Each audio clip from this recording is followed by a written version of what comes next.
we roll out. What? Louder. Transform and roll out! Now is the time for us to stand up. Together. As one. Stand down, Megatron! Autobots! Transform and roll out!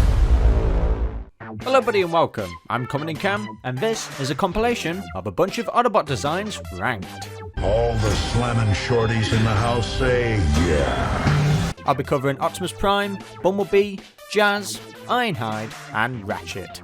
I decided to cover all the bots that featured in the first 2007 live-action movie, just based on their iconic status. If you want more compilation videos just like this, let me know in the comment section below. And I will be including fan art, which will be at the end of the video. Don't tell us about it, just do it. So without further ado, let's dive straight into the tier names. And first up, of course, had to be... Until that day, till all are one. Basically, the best Prime. Now for the second tier, we'll have a quote from the first live-action movie. Freedom is the right of all sentient beings. Where I like it, it's a decent Prime, but it's not the best. Now for the middle tier, where I kind of like it, but then I don't at the same time. I remember the time on Cybertron. Save the war stories, hotshot. Just remember, there's a thin line between being a hero and being a memory. Now for the second lowest tier. Optimus, you want to see something funny? No. Where we think it's funny, but Optimus couldn't care less.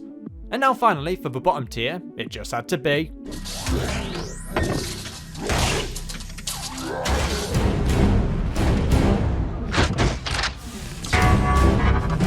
We will kill them all. This is where Bayverse comes in. Now let's start off where it all began with the 1984 toy. Thank God Hasbro imported this from the Diaclone line and made it the heroic Autobot leader that we all know today. And they didn't even know that they were making history. And I'm so thrilled that 40 years later, this toy has come back with the missing link line. I own it in its cartoon colours, and yes, the posability was limited back in 1984, but still, regardless, 40 years later, we've got that posability, and the figure is still as cool as it was back then. Like most G1 toys that were translated for the cartoon, some of them were radically changed, but Optimus Prime is pretty much all there, except for the eye colour and a few sticker details. But the cartoon, to me, it is the definitive Optimus Prime. And the same can be said for the Marvel Comics. We need more Primes like him playing basketball.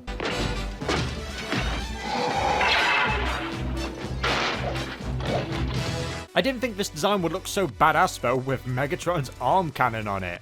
I'm only going to include it because I'm really enjoying the comics so far. Now I just want to say this now before we move forward, I am a big fan of Blue Eyes Optimus Prime. I do like yellow eyes on certain designs, but not always, and I think with G1, blue is superior. Let's take a break from Prime and talk about everyone's favourite, Bumblebee. I'm so excited! And who better to join me than Brian from T-Fan Page 101 and Daniel. What the hell is this? We're doing Bumblebee? I told him we were going to do Bumper.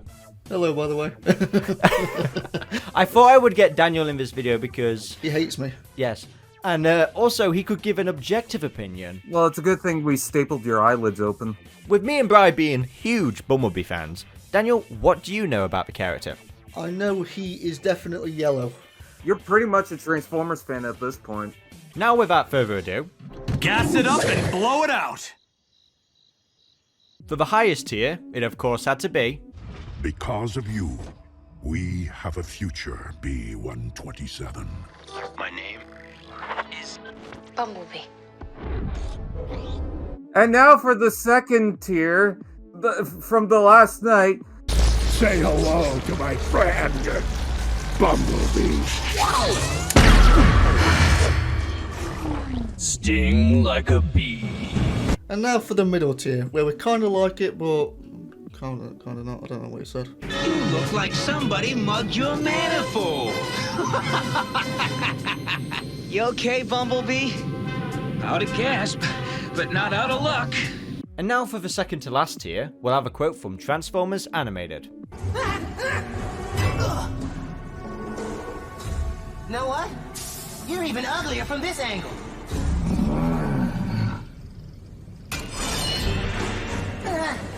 Scarier too. And now for the bottom.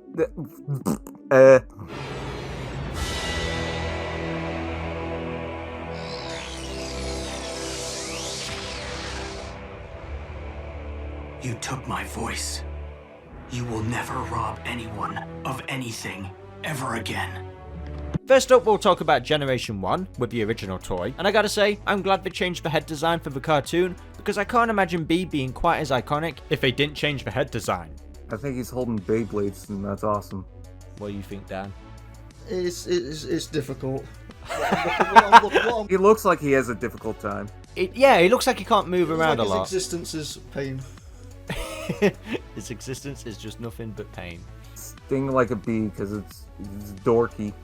Well, when it comes to the cartoon, I definitely think they changed it for the better. Oh, they gave him limbs. Yeah, they gave him limbs. That's a big step up. He's got a diaper, so that's cool. Yeah, exactly. It's got a diaper, it's more kid-friendly. Kids can find this approachable. This, of course, belongs in the top tier. Hooray! We've done it! Way to go! When it comes to the Marvel Comics, I will admit I do like the blue highlights. Why is his face yellow? Sunburn. He didn't always look like this. In early issues, he resembled more like his toy design. His face looks like a knockoff Soundwave. I would say he's uglier from this angle. Yeah. Moving on to the Pretenders, now the human shell is just gross. I don't fuck with you. But I gotta say, when it comes to the toy, at the time, it was the most accurate G1 Bumblebee you could get. But something about his design just looks really off. He somehow looks more necklace than before. I gotta give it credit, it stole the Michael Bay stripes 20 years before the Michael Bay movies. Well, I don't think it's so controversial to talk about the McDonald's Bumblebee. Bottom tier. Yeah, this isn't Straight even... off the bat. Bottom. Yeah, this is crap. No bother. Look! Oh shit, what are we gonna do now? Now let's move on to one of the coolest Autobots, Jazz. That's your cue, Jazz. Give me your best performance. Wish me luck. Okay, folks, it's showtime! Throughout the years, Jazz's design has remained fairly consistent, and in almost every single one, he's always been cool. Besides, any species that could come up with a sweet ride like this can't be all bad. But there are some exceptions that are going to be very interesting to look at. I'm listening. So without further ado, let's dive straight into the tier names, and first up, of course, had to be... What's cracking, little bitches? My first lieutenant. Designation Jazz. This looks like a cool place to kick it.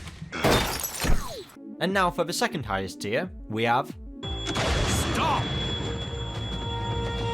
Is it time for my solo? Jazz? And now for the middle tier, where I kind of like it, but then I don't at the same time.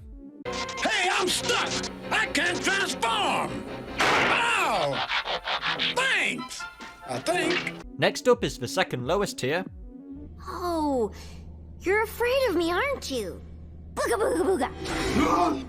And now finally, for the lowest tier, it unfortunately had to be... Come here, cretin. You want a piece of me? You want a piece? No! I want two!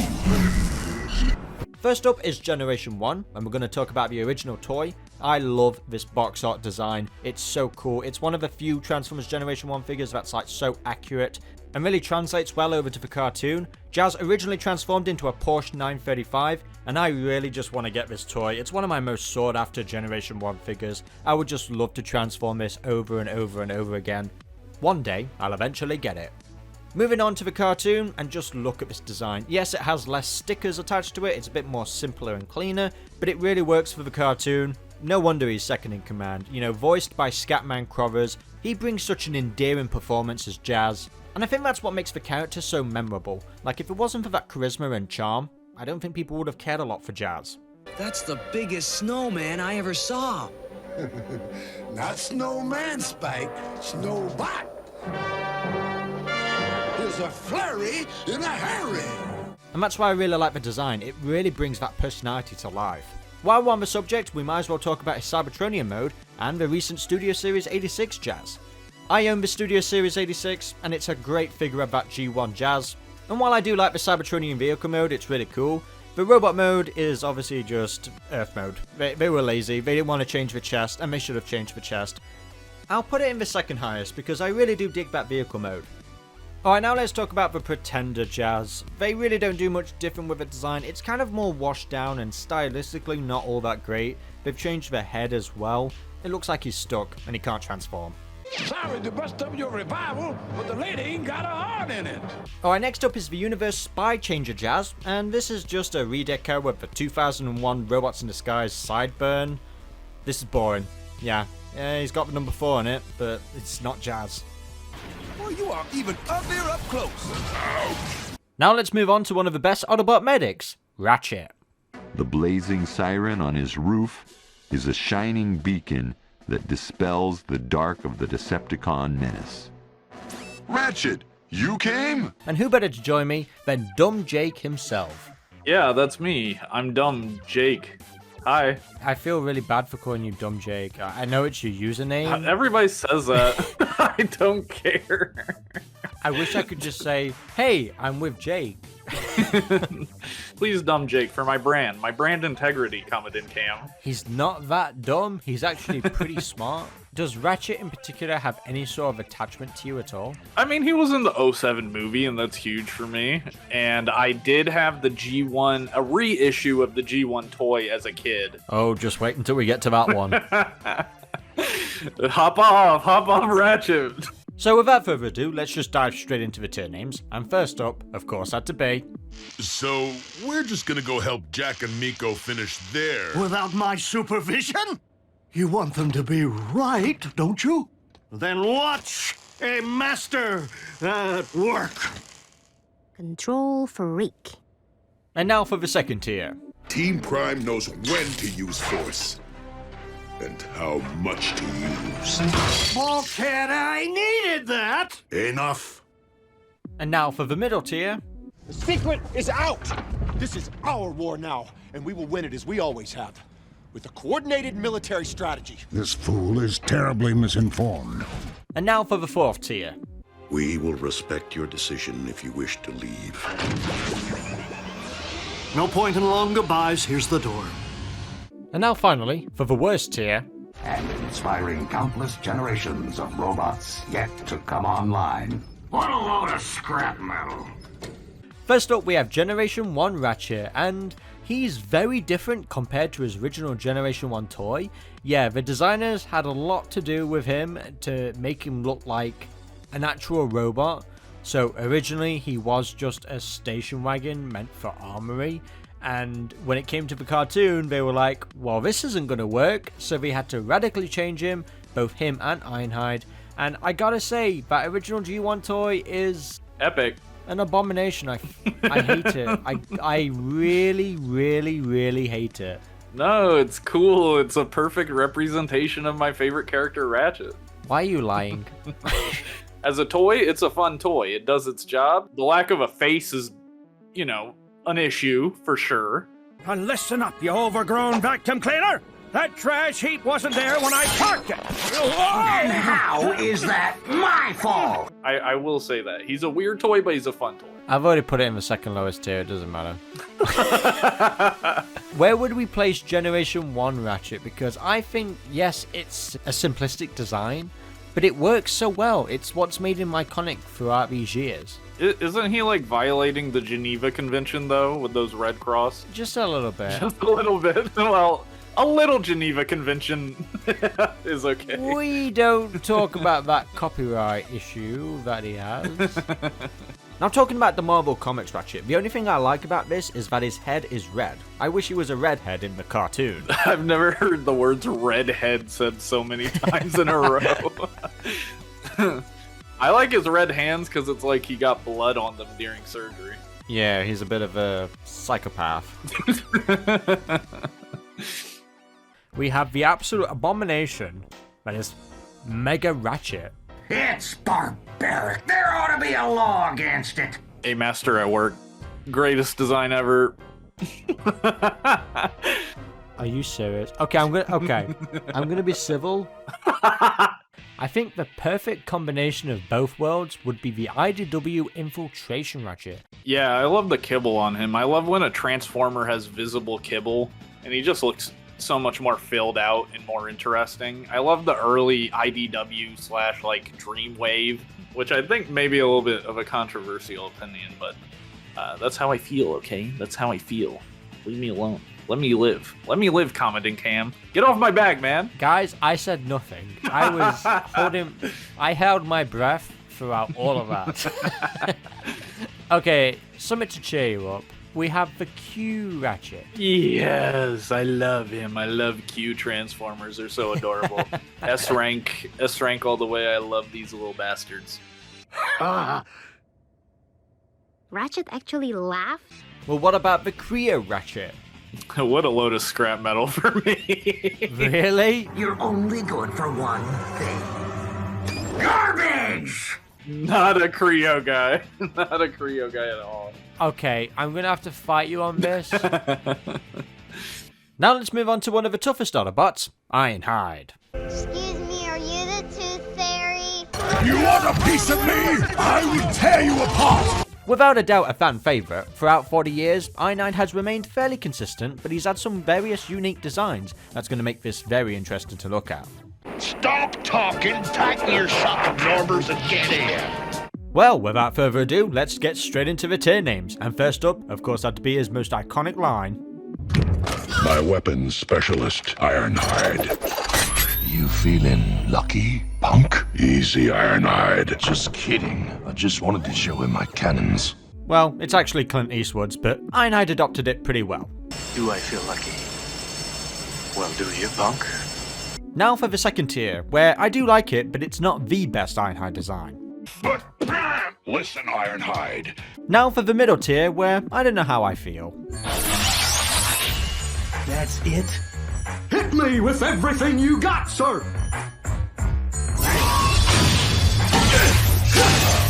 And now for the fourth tier. Put the guns away, put the guns away! You have a rodent infestation. Shall I terminate? No, he's not a rodent, he's a chihuahua! And now finally, for the worst Ironhide designs, it of course had to be... No! Such heroic nonsense. First up is of course Generation... What the hell is this? My scanners must be glitched. So in the original Diaclone line, these were just piloted mecha suits, so when Hasbro imported it, they had to think of a quick way to make them look like robots, so they gave them that face. Nah, I'm too old to be useful anymore. Needless to say, this is trash, and he was heavily redesigned for the cartoon, looking like an actual living robot. Now one thing that's always baffled me is why Peter Cullen never returned to voice Ironhide in future incarnations, because his voice is so iconic, it's a main staple of the character. It's been worse. I remember the time on Cybertron. Save the war stories, hotshot. Hasbro was sitting on a gold mine there. So yeah, I love the character, I love the design, especially the Nissan vehicle mode. The Marvel Comics design didn't have to be all red, but it's still cool. Ironhide took a turn for the worst in the 90s with the terrible Generation 2 toys, the Power Master and the GoBot. I hate them. This is what I call trademark hell. He's pissed. I suppose the closest thing you got was the Beast Wars Ironhide design, where the dude transforms into an elephant. I mean, they got the red there. I'm not really mad about this because I think it looks really cool. I would have liked to have seen this in the Beast Wars cartoon. And I really like his new design when it came to the 2021 Beast Wars comic. But what isn't superior is the Ghostbusters Optimus Prime. He looks like he's sick. But I guess it's 10 times better than the abomination of Alligator Optimus Prime. This alligator is big and heavy! From the looks of it, I'd say a little of both. But is it as traumatic as seeing G1 Optimus with a mouth? Yes. G1 Prime will never look good with a mouth. How am I supposed to eat without a mouth? G1 Prime has received 3 great Masterpiece toys, but for me personally, I actually prefer the third-party Magic Square toy. Let him in. But... He's obviously a Decepticon imposter. You can't get more cartoon accurate than that. In 1998, with Hasbro realizing their mistake in killing off Optimus Prime, they brought him back with a brand new body, the Power Master, which I don't like. He's as bulk as Bulkhead. Don't get me wrong, I do like Prime with a little bit of a chunk, but for me, this isn't it. It was too little, too late. But at least this design got some justice with the Transformers Generations leader Power Master Optimus Prime for the Titan's Return. While still not my favourite, it's a step up for sure. But we've got to step down again for the Action Master Optimus Prime. Dude looks like he's cosplaying. You were told to stay hidden. In 1991, the Japanese continuity decided to bring Prime back once again with the return of Convoy, and this looks 10 times better than the Power Master. Yes, the toy is still kind of less to be desired, but the artwork is phenomenal. I really like how this looks, and you can see the inspiration of Transformers Animated with its headlights. Now, filming for these videos is no easy task, so thank God I have Optimus Prime as a camera. Yeah, you thought I was going to do a sponsor then, didn't you? If it doesn't function as a camera, then what's the point? The reflectors are looking pretty good right about now. Anything's better than the Mickey Mouse Optimus Prime.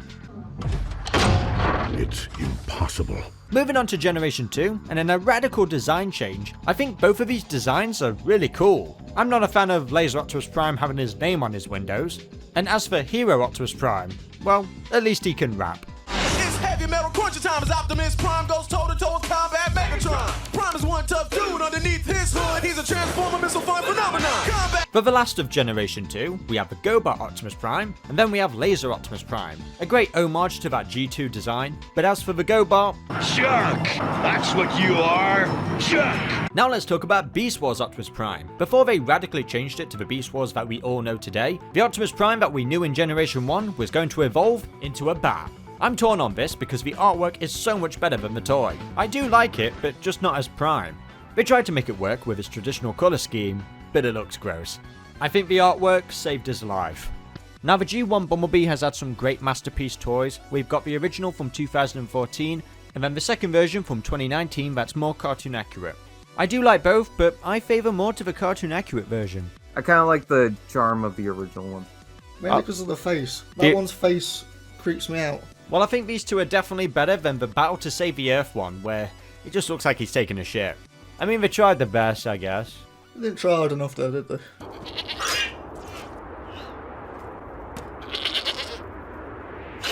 Now, it would feel wrong to not include the time he was rebuilt and named Goldbug. I'm better than ever! Look at this new paint job! I'm a gold bug! Who the fuck is this Autobot? This was supposed to represent him looking mature, but to me, this just looks like a midlife crisis.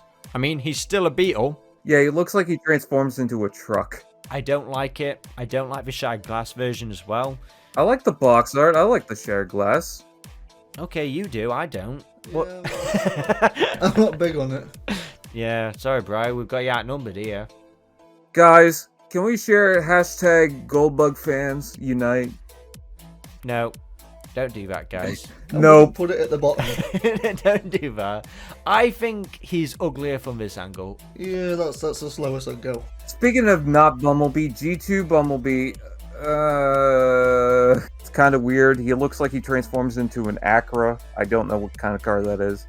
And then we also have the Action Master Bumblebee, which looks very sad in this image. What is that colour? It's diarrhea gold. I think they took his voice, without a doubt. Another shit one is the alternative Bumblebee. He's trying to transform into the Camaro Bumblebee, but he's messing it up. That chest is just way too wide. His head's too small. You got served! Now, we was going to get a Binotech Bumblebee, but unfortunately it was cancelled. I'm not always the biggest fan of the back of a car being the chest, but I think this looks pretty cool. I actually kind of like that. It gives him boobs. Well, you can't argue with that. Next up, we've got Infobar Bumblebee. Points for creativity, I'll say that. That's a chessboard on a phone.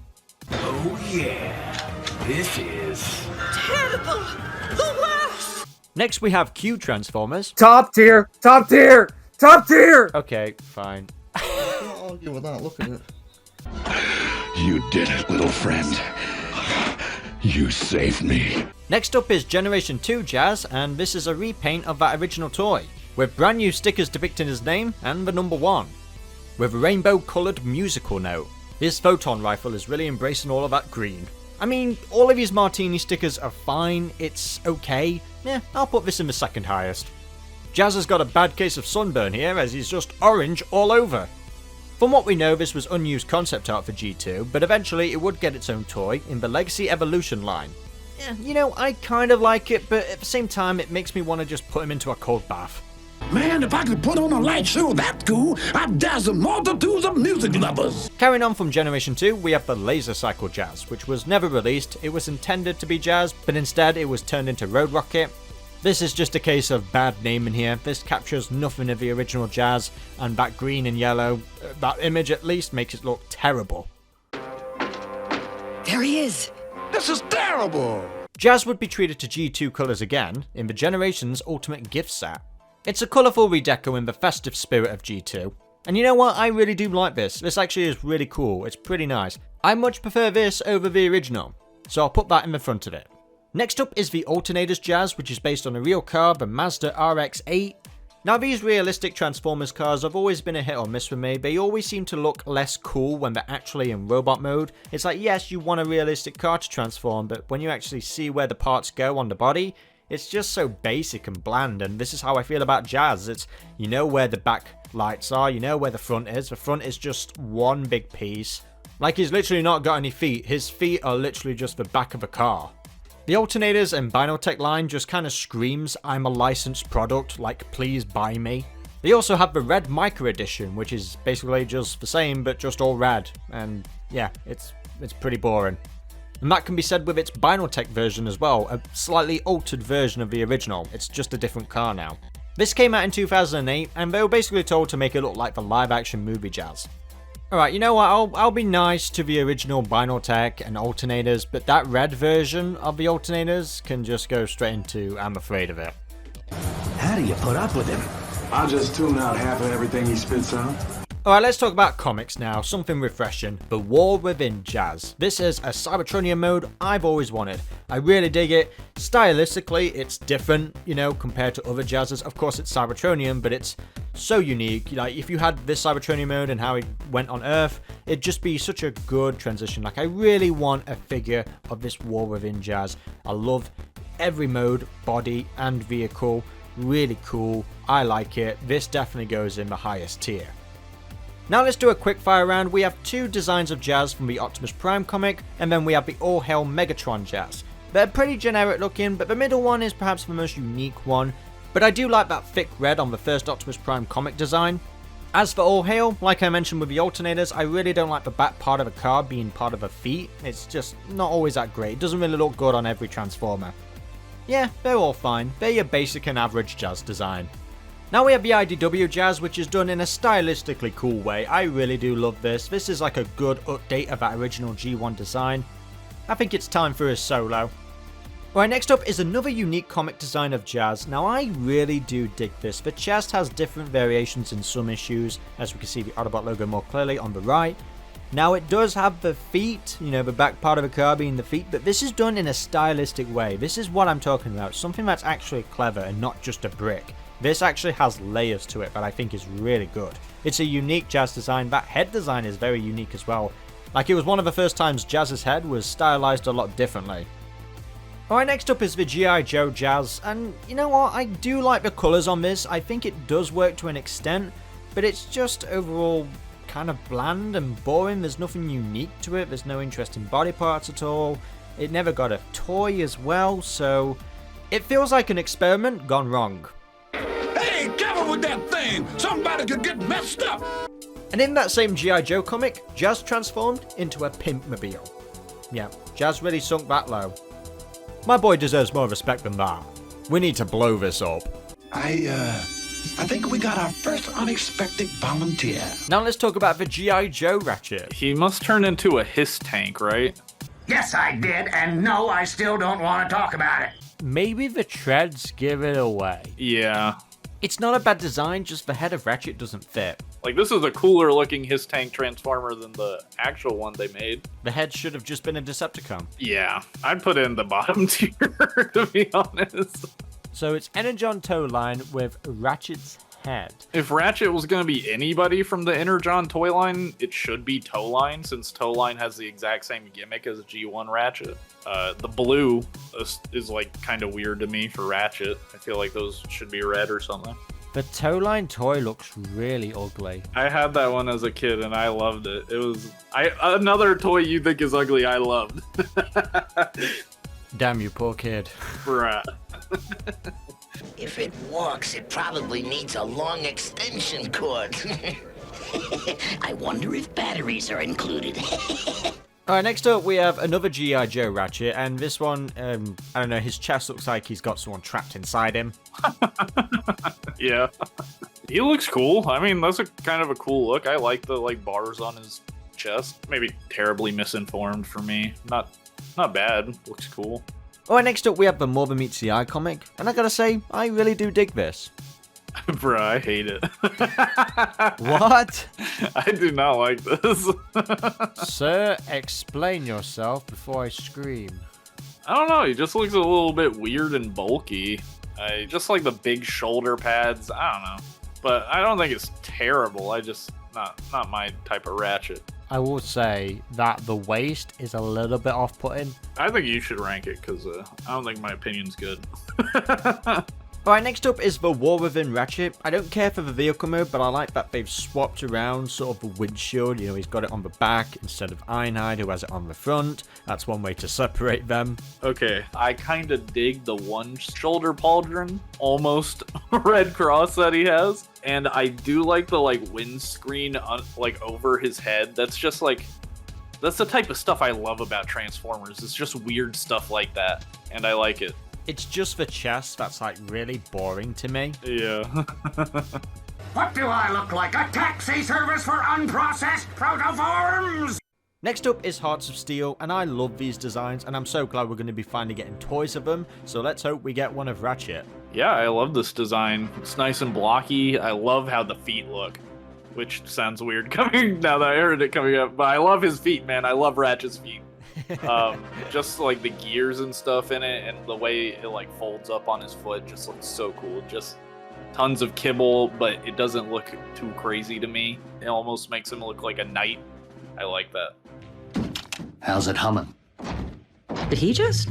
Right, to end off the G1 era of Ratchet, we'll have the shitty Bot Shots one. I wish I liked you more, Bot Shots Ratchet.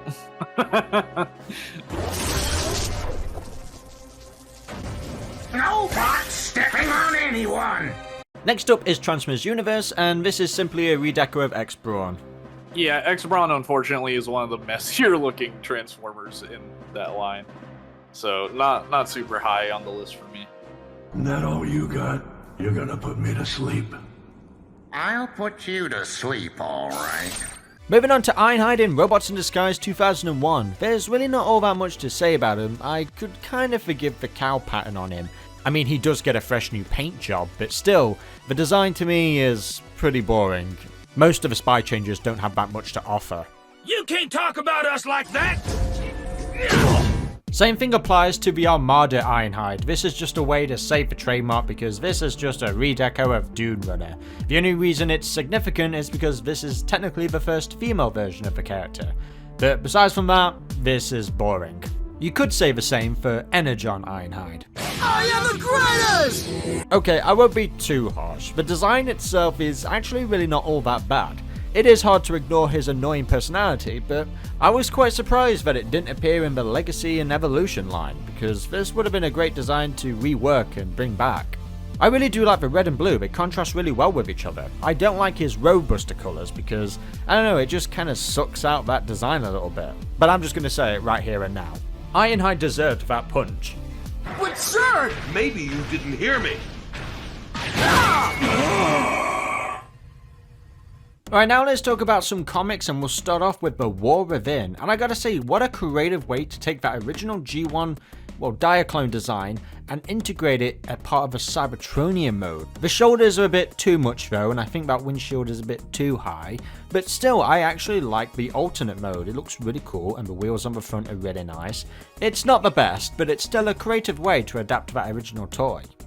Not very creative though is the G.I. Joe Ironhide. This is him as a Cobra tank. Yes, this is when the Cobra took over. It's nice, the paint job's actually not that bad, and it's not like we wouldn't get that with the Bayverse. But still, regardless, it's just, I don't know, I just don't vibe with it. I kind of feel the same way about the Hearts of Steel Ironhide. He's a battleship, and it's not a bad idea, there are just certain parts of it I just don't vibe with. But one thing I do like is his cannons. Now, this was released before the 2007 movie. Certain parts about it remind me too much of Warpath, and he's a very oval looking character. Yeah, I'm just gonna say, he's too round. What I also really don't like is the IDW The Transformers Ironhide. Yeah, this to me just looks a bit of a mess. Nothing seems to sit right with me. Everything's just kind of sticking out, and his legs as well. Weapons down. And we'll let you escape with your dignity. This is not the Ironhide I want. At least they finally got his design right when it came to his own series. I like this design a lot, because he looks like the Ironhide we all know, with additional detailing and nice design choices all over the body. Yeah, this is cool. This is the Ironhide I wanted to see. His modern alternate mode could have looked a bit better, but regardless, I'm just glad we got a good design. I'll give a shout out to the Transformers Legends card game, where this artwork here with Ironhide is exactly what I want. This is so badass. This is a good modern revision of that original G1 design, giving him more oomph and firepower. I love it. Now let's talk about a classic toy that everybody likes. We've seen that, and this is not that. Definitely not. This is worse. Okay, this is just a retooling and redeco of Energon Tow line, and it looks like trash. He was only available at BotCon 2005, and that's a good thing. But when it comes to the Universe 2008, he's a bit too blue in the face, but at the time, this was good. Not so good is the Combiner Wars Ironhide. This toy line was just horrendous. Almost every character was identical, and unfortunately Ironhide suffered the same fate. What have you done? I don't think the Earth Wars design is all that bad either. It does a good job of combining the IDW with the classics a little bit. But the Forged to Fight one is much better, far superior. Now let's move on to 2001's Robots in Disguise cartoon, where we have Optimus Prime as a fire truck. When I was younger, I was quite dismissive of this series, but it's slowly become one of my favourites and truly an underrated gem. And the same can be said for Optimus Prime's design. While he looks fine by himself, there's no denying that he looks 10 times better in his super modes. First we have Combat Mode, which just beefs him up, and then we have the Omega Mode, where he's combined with Ultra Magnus. Out of all of his designs, I much prefer his Combat Mode. Ruination! Despite never owning the original toy, I'm fully aware of how fun this thing is to play with. All the more reason why I was so excited that it was backed up through the HasLab Legacy line. From 2001 to being released next year in 2025, this Optimus Prime has come a long way. What really adds to this is the great voice performance by Neil Kaplan. Such an underrated voice for Optimus Prime. Cobalt ocean riles. Zephyrs blow cold and another hapless foe is crushed beneath my heel. It's a vision of the future, the very near future. You might do better with limericks. Huh? Your imagery is derivative. It lacks semiotic cohesion. And the hapless foe is you. If you haven't already, give Robots in Disguise a chance. It's actually pretty good. What's not pretty good though is the Universe version. Dude just looks like a lemon. The next series, Armada, would pay homage to the RID design as Optimus Prime's Cybertronian mode. It's a shame we never saw his alternate mode, but I can't imagine there being one. Moving on to his Earth mode, and what a fresh incarnation for the character. It is so different but so recognisable as Prime. I love how the grill is integrated on the chest, and the smokestacks on his arms are just iconic. I adore the anime look, but I'm also a big fan of this design in the PS2 game. Those animated cutscenes were ahead of their time. Not ahead of their time is the brick to roll Optimus. Yeah, he's gonna die.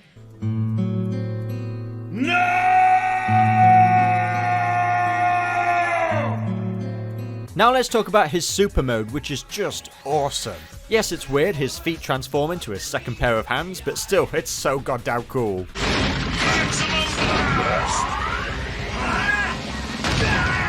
And I'm so glad that in 2024, this toy came back.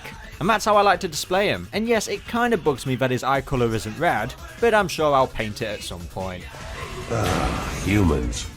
His super mode comes with various add-ons, with Overload providing his shoulder cannons, which is, lackluster to say the least. I demand satisfaction. I wish I could accommodate you. But the best one is without a doubt his combination with Jetfire. I seriously hope we get a Legacy Armada Jetfire. I mean, there's hints that it's coming due to Optimus Prime's chest. Please, Hasbro, I beg.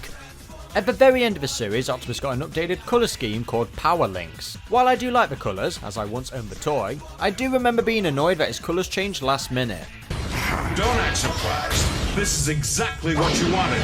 But I'd rather have this than Big Footimus Optimus Prime. This is an early design idea where he would have transformed into a monster truck. Guy's just jacked up to the max. It's not the worst, but I'm so happy with what we ended up with. Moving on to the sequel series, Energon, Optimus Prime, puts on a few pounds. Yeah, he's just a block.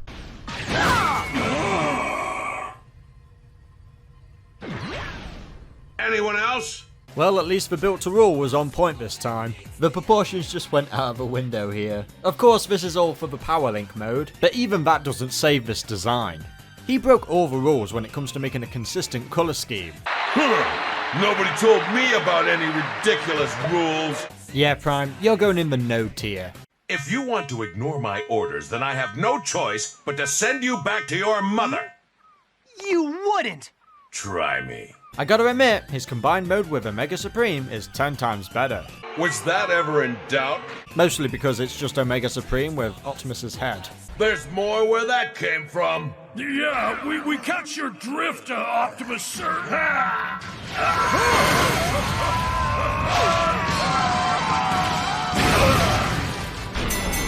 It feels like he's doing everything to make up for his first super mode with these other modes like the Wing Saber one, which you can have in 2 different ways, and I still couldn't tell you which one I prefer. I'm just glad that the colour scheme is better. This is probably what he should have started off with. I hope you don't mind if I butt in. Where the heck did the heat come from? Talking flying fire engine? Moving on to the final entry of the Unicron trilogy, we have Cybertron Optimus, and his super mode makes up for that terrible power links of Energon. And it's such a great toy. I remember playing with this so much as a kid, both his basic mode and his super mode. I just called him a very robust fire engine. Wing Saber returns in Cybertron to give Optimus Prime another power mode, the Sonic Wing mode, which, yeah, it looks cool, but I much prefer his regular super mode. And when it comes to his third combined form with Leo Breaker, dude just puts on a glove. This adds nothing to the design. I'm not going to count someone using the whole body as a fist as a brand new design. What? No! Blast it, he played me like a piano! Now moving on to Transtech, a cancelled series that was supposed to be a follow-up to the Beast Machines franchise. Despite the proportions and the style being insanely bizarre, it is somewhat appealing. Whether or not they could have pulled this off when it comes to animation is another story. I can understand why this was scrapped because Hasbro really needed to focus on car robots. I do like the vehicle modes, very similar to the High Moon games. Whether or not he was going to be Optimus Prime or Optimus Primal is unknown, but if so, he would have been our first monkey truck. Well, that's just Prime. Okay, now let's talk about a couple of Optimus Primes based on real cars. We have the Alternity Nissan with a GTR version with a bunch of advertising on it, and then we have a Toyota Prime. None of these are really ideal, but I will say I do kinda like the Alternity Optimus Prime just a little bit, but it's just not Optimus Prime to me. Definitely not Optimus Prime is the Alternators, also known as the Kiss Players Optimus Prime. I remember as a kid my buddy Lewis owning this, and I just wish we knew how cursed it was. I'll kill you! Stay back! Don't shoot, don't shoot! Not so cursed is the Transformers Animated Optimus Prime, my favourite. First I'll talk about his Cybertronian mode, which I absolutely adore. I was obsessed with Transformers Cybertronian modes because of this design. The art style of Derek J. White is what brought me back to the Transformers, and I absolutely adored both my Deluxe and Voyager class of Optimus Prime.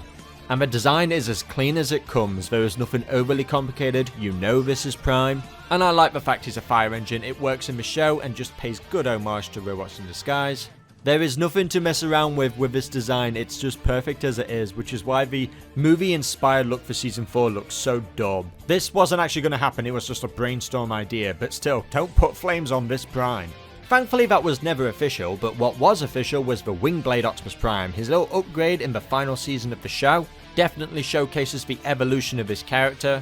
God, it was so satisfying when he finally wielded the Magnus Hammer. Now if Season 4 of the show would have gone ahead, we would have had an upgraded Power Master Optimus Prime, which we can see in the Allspark Almanac, which we got to see in action in TF Nation's Trial of Megatron. We have a second Power Master, which more closely resembles Derek J. Wyatt's concepts, which was fully realised by Eric Siebeniller. To be honest, it's really hard to choose which one I prefer. I just like both. As mentioned, I'm not a big fan of the Power Master Optimus Prime, but animated here stylized it and made it better. Animated Optimus Prime was celebrated in the Legacy with a brand new Voyager toy, which, had mixed results. Anyway, it's not important. Nothing can top and beat the original, it's just superior. But this, you know, going for a G1 inspired look, I mean, I'm just glad that animated's getting some attention, to be honest. Oh, and there was that time he turned into a human. By the Allspark. How can you not like this? It's basically his voice actor, David Kay. Sadly, Hasbro lost the trademark of Bumblebee, so he didn't appear throughout the early 2000s, but the name did return in 2007, and we'll start off with Transformers Animated. And you know there's no bot faster. And I really like this design. I think the voice actor Bumper Robinson did a really great job. Of course, his character is more like an exaggerated hotshot, but still, nonetheless, he still maintains that kid-friendly appeal with Sari in the show. And it really shows with the design. He thinks he's the fastest thing on wheels, yet his vehicle mode is Captain Fanzone's shitty car. I go like this, and then I be all like this. And I really like his Cybertronian mode. I think it looks cooler. I like the shoulders because he looks like a cadet. I guess the only thing I don't like on the Cybertronian mode is his feet. He looks like he's just got a big fat toe. Bumblebee never gets toes. I get it, because I'm short. What? I'm just busting your bumpers a little, buddy. Why does it have to be little, buddy? Why can't it just be buddy? Now, Animated Bumblebee had a bunch of designs and toys, and the only one that really appeals to me is the Elite Guard version, but all of these aren't the best. What'd you expect from a bunch of undisciplined, insubordinate malfunctions anyway? They look like a wholesome family. Bumblebee with stripes, I guess they want to bank off the movies. Hydrofire Bumblebee kind of looks like a toy. The Elite Guard Bumblebee, okay, I kind of like that. It looks a little edgy. White Bumblebee. I think we can agree that the white one looks shit. And then old Bumblebee looks like a hamster. Isn't my circuits are gonna fry from boredom? Moving on to the human form of B and the Shattered Glass version. Look at you! You're hideous! Human design looks cool. I like it. It's pretty much the voice actor, Bumper Robinson. I'm scared that he's got toes now. Insolent flea! Get off! The Shattered Glass Bee is just kind of boring to me. I'm not really getting out from it. Yeah, I don't really care for it. Now we're going to rank Bug Bite. Now, Transformers Animated B did return for the Legacy United line. I really don't think they messed around with him too much, unlike with Optimus Prime. I'm definitely trying to get it right now. I think Sting Like a Bee. Yeah! Yeah! Finally, one of my favourite designs is the Transformers Animated Jazz, part of the Elite Guard, voiced by the talented Phil Lamar.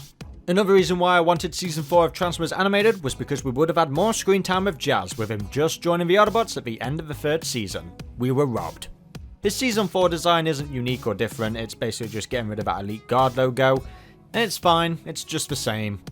Now, Jazz had several animated toys, but he got a redeco of his deluxe class, the Freeway Jazz. I don't really care for this was just inspired from the movie's colours, and that's all it is. Next up is Transformers Animated Ratchet, one of my personal favourites. Yes, we had him in 2007, but this one is more aligned to the Generation 1 aesthetic, and I just love this cranky old warbot. I like the different ideas that Derek was flirting with, but I think the final result is just amazing, and his Cybertronian mode is just one of the best. Animated is my goat for sure. I also love the Cybertronian forms. That was kind of almost my favorite part of the show was like, whoa, they bothered to give them Cybertronian forms. That's so cool. Now, there were some homages to the live action movies. We have the Rescue Ratchet, which I don't think it suits this animated design. The bright yellow it's like yellow-green. It's such a weird color.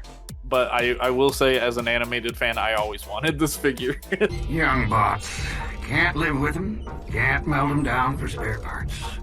Well, we also have the Season 4 concept idea. Probably wouldn't have happened. They just wanted to please the executives because of the Dark of the Moon movie going off at the time. I kind of do like the Season 4 concept, but it just makes no sense for the character to just suddenly switch colors. I'm sure they would have come up with some BF to explain it. Trust me, kid. You're better off not knowing. Now let's move on to Transformers Animated's Ironhide. This is one of my favorite designs of a character.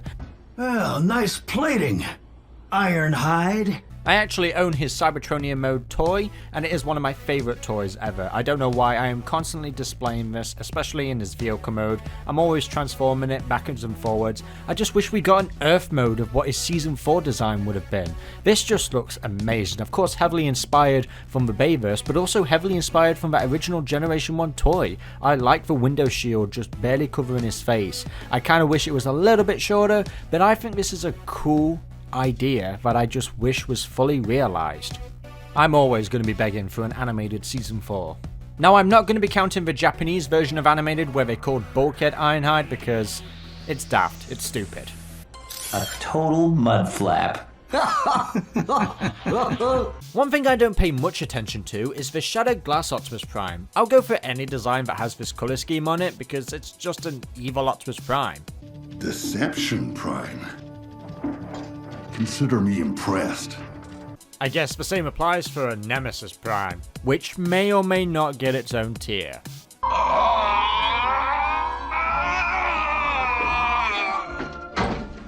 Optimus Prime, I know you're not evil.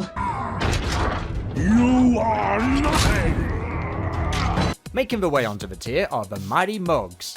Oh, look at the little dude, he thinks he's so tough. I like this one more because he has ears. Pulling more out of my ass are the Transformers Q Optimus Primes. I don't like the blocky one. Please don't shove these in your ass. It is a bad idea. Definitely not ass is the War Within Optimus Prime, the first real Cybertronian Optimus Prime. The entire chest area is just beautiful. Hasbro, Studio Series Comic Edition when? Getting deeper into the comics, we have the Chaos Theory Optimus Prime. Any Prime with smokestacks on his arms is pretty much a win at this point. I'm so glad that it finally got a toy in the Legacy United Fractured Friendship 2-pack. That was a bit of a tongue twister. Moving on to Hearts of Steel, and I gotta say there are some better Hearts of Steel designs, but this one is still good. I like it. I mean, it's Optimus Prime as a train. If you're a fan of trains, good, this is for you. What might not be for you are the G.I. Joe designs of Optimus Prime. I mean, I'm not a fan of these personally, they just don't do anything for me. They look really bland and boring looking. But I do actually like this third one. I believe it's based on the Hiss tank. Kinda reminds me of Beast Hunters / the Trans-Tech Optimus Prime. It just needs an Autobot insignia. Well played, G.I. Joe. Well played. Also well played are the main IDW designs for Optimus Prime. The detail on these designs are just insane. I'm really surprised Hasbro hasn't made toys of these already. Now we have a Double Pretender, which was cancelled but was brought back by the Collectors Club, and I do like the Optimus Prime. It reminds me of a young Armada. Yeah, I've just given the Pretenders a compliment. Had to happen eventually. Now moving on to toys, and one of my favourites is the classic Robots in Disguise Optimus Prime. I actually wish I owned this as a kid. I remember just looking at toy reviews non-stop of this guy, and one day I'll own it. It's just sort of a unified modern day Generation 1 Prime, and I just think it looks really cool. Definitely not cool, or modern, is the Infobar Optimus Prime.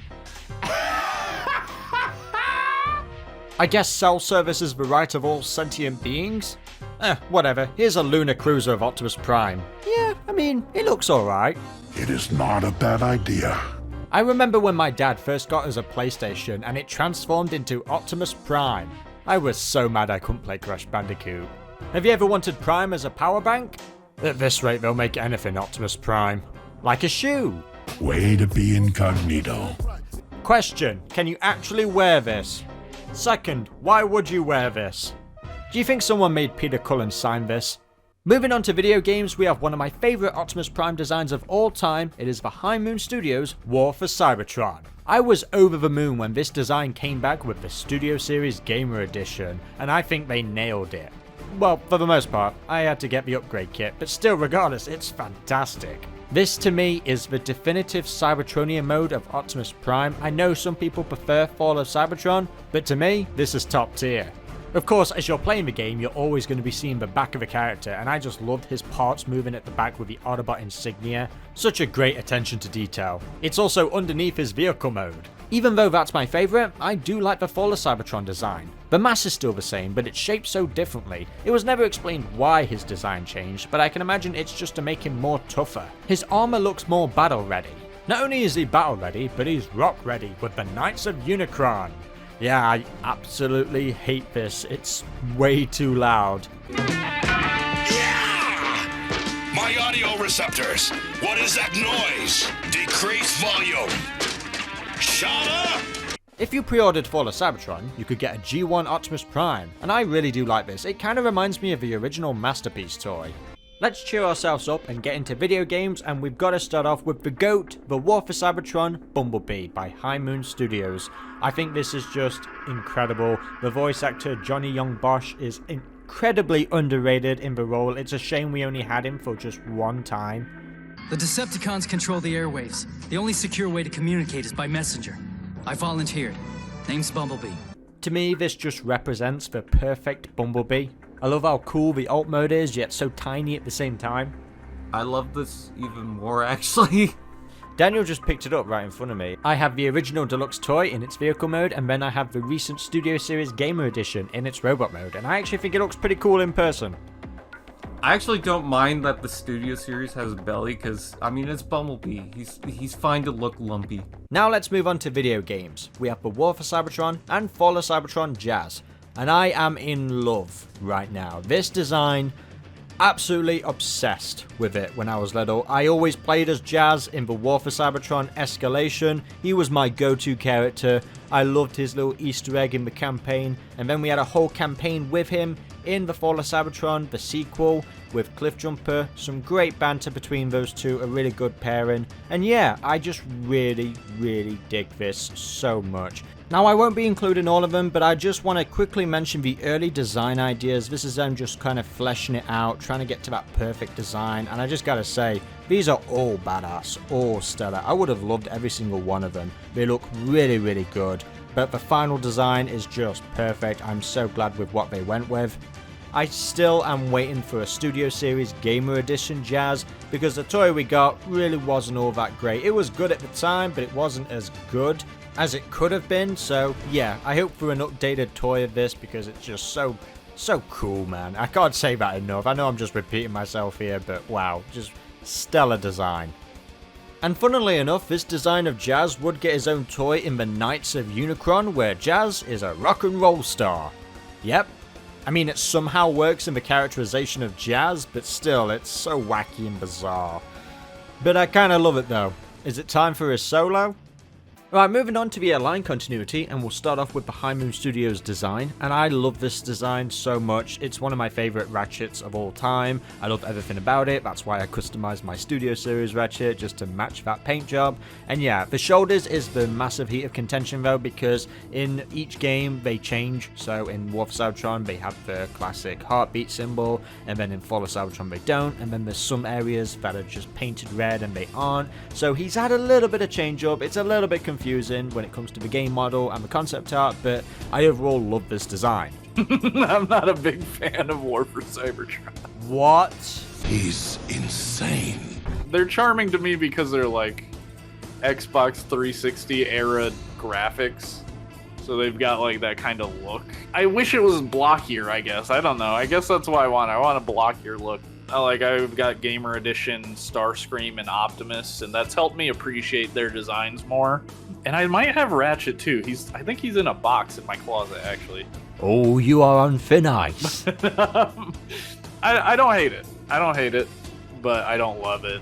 Do you think they'll hate me because I don't like War for Cybertron designs? Oh yeah, I'm trying to protect you. You're a hero, Comodin Cam. Now let's move on to the Align continuity, and we'll start off with the High Moon Studios Ironhide. This battle-hardened veteran is one of my favourite designs of the character, and I'm so happy that finally, after all these years, we're going to begin a Studio Series Gamer Edition toy. It took like, what, 15 years or something? But we finally have it. I pre-ordered it, and I just can't wait to get my hands on a High Moon Studios Ironhide. His voice actor as well is incredibly underrated. Keith Sarabiker is one of the best voices of Ironhide ever. Warpath! Slow down! What's wrong, Ironhide? Too rusty to keep up? The Decepticons are locking down! I can bring this kid, Optimus. And fun fact, he voiced Laserbeak in Dark of the Moon. So yeah, that's how you know he's got range. Is your daddy home? Now let's move on to the live action movies with Bayverse Optimus Prime. You a-holes are in trouble now. Gentlemen, I want to introduce you to my friend, Optimus Prime. Look, I am an avid defender of this Optimus Prime. I'm a fan of the Flames. I think it works for Michael Bay, and I think it works for the live action movies. Yes, I can imagine how jarring it must have been in 2007 to see Optimus Prime like this, but the early concepts were really bad. This is definitely what the franchise needed in 2007, and I don't think some fans realise that. And yes, there's a lot of subject matter to talk about, like the toes, for example. I know people aren't a big fan of those. The head design is just absolutely gorgeous. The amount of detail that has been put into this Optimus Prime. Whether you love him or you hate him, you can't deny that he defined a generation. And still, to this day, the Revenge of a Fallen Leader class Optimus Prime is one of my favourite toys of all time. And the rib cages that were added in Dark of the Moon was also a nice touch. I'll include it because I know a lot of people aren't a big fan of them. Yeah, we'll briefly mention the protoform version, which is just ugly looking, this exoskeleton. It serves its purpose in the movie, but they still could have done something really creative with this. Bayverse got himself a couple of upgrades. He got the dead body of Jetfire slabbered all over him. I mean, it's badass, it's cool in the film, you know, it just brought me back to the days of Armada. Granted, I just kind of wish Jetfire was alive, but still, he looks so cool, and his head is so tiny. If you thought Beast Hunters was bad, have you seen this? Now there were other ideas for an upgraded Optimus Prime, and yeah, I prefer the Jetfire combination. This just looks so cluttered, so muddled, I hate it. They toned it down and made it just right when it came to Jetwing Optimus Prime in Dark of the Moon. What a great way to incorporate the trailer. Bayverse Prime briefly went G1 as this dirty truck, and honestly I was so disappointed when I saw this because his robot mode should be different. It's basically just how he was originally, but with a different chest. Except from the chest, it makes no sense for his vehicle mode, and we spent quite a lot of time with this design as well, so they could have done something different. It's just a simple case of they couldn't be arsed. But talking about his upgraded mode in Age of Extinction, and it's all boobies. Okay, I know a lot of people don't like this design, and I have definitely criticized this design in the past, and while I still, to this day, don't like the fact that there are just not enough vehicle parts on this design, it still looks cool. Like, it is cool, but as a transforming robot, it's just, that's what takes me out of it. I wouldn't change all that much, I would just redesign it just a little bit. We're not your technology. You know, I do like the way it's styled, I do like the proportions, I think it is badass, especially when you see it in action in the film, but it's like, we only saw him transform once. You fool! And the only time we saw him transform from robot to vehicle was in a commercial for Direct Line. Go on a road trip. Road trip. And even that cut away before you saw the full transformation. He was only in his vehicle mode once in The Last Night. Just like a reminder like, oh, this guy transforms by the way. Only third parties have been able to figure out how to make this look screen accurate. I mean, we're still waiting on Hasbro, like, come on, where's that studio series? See, the thing is, I am a fan of Medieval Knights, like, I am into that, but I just don't think it belongs in the world of Transformers. So, I'm sorry guys, I just don't think it belongs in the top tier. Autobots, I have sworn to never kill humans. Big mistake. He's going to die. But whatever Cam, stop complaining. We finally got the Optimus Prime, at least what I wanted, in the Bumblebee movie. That Cybertron scene is one of my favourite sequences in the entire live action movies. And seeing G1 fully realised, modernised in a live action setting, see, it can be done. And this was done with such justice. It remains one of my favourite live action movie designs, period. There is a little gripe with it where it literally looks like an Earth truck, you know, and it's supposed to be Cybertronian. Like, oh, those shoulders and wheels are going to make a huge difference. Yeah, I'm going to unify both the Earth mode and Cybertronian mode because honestly, it's the same thing, just slightly altered. Sometimes as Transformers fans, we just have to pluck out the logic out of our brain and just enjoy it. But a design a lot of people didn't enjoy is the Rise of Beast Optimus Prime. You brought a human here? And look, I can understand the criticism. A lot of colour was taken away with this Rise of the Beast Optimus Prime. It's like the love child of the first Bayverse design with the Bumblebee design. And I just think it looks fine. Like, it looks okay. You know, I'm glad we've got this. I own the Yellow Park, so I am a fan of this. I'm glad that we've got G1. You know, it's set in the 90s, so you know, he's still able to have that truck mode. I do wish there was a lot of colour on his torso, especially his hands. Like, I just wish they were blue. Like, come on, why does he not have blue hands anymore? But it's just a gripe, and that's all it is. It's fine, it served its purpose, it looked cool in the film. Now moving on to the live action movies, we'll talk about the early concept art, and to be fair, the only one I'm vibing with is the middle one. The first one looks depressed. I think they all do, to be honest. Come on, don't do that. B. Now moving on to the official design, I gotta say, I really do like the 2007 old Camaro because I think it best represents a robot in disguise. You're wonderful, you're wonderful. I love this classic Bumblebee. He's cute, he's adorable, he's marketable. I think this was a bit more nostalgic for me because I think out of all the Transformers, well, Bumblebee in general, this was one of the first ones I was ever introduced to. Now I do like his second mode, but I much prefer the headlights on Revenge of the Fallen. Nah, I like the 2007 Camaro. Why is that? Well, look at it. There you go. I like that it was a little more simpler, I guess. You just like it because he pissed.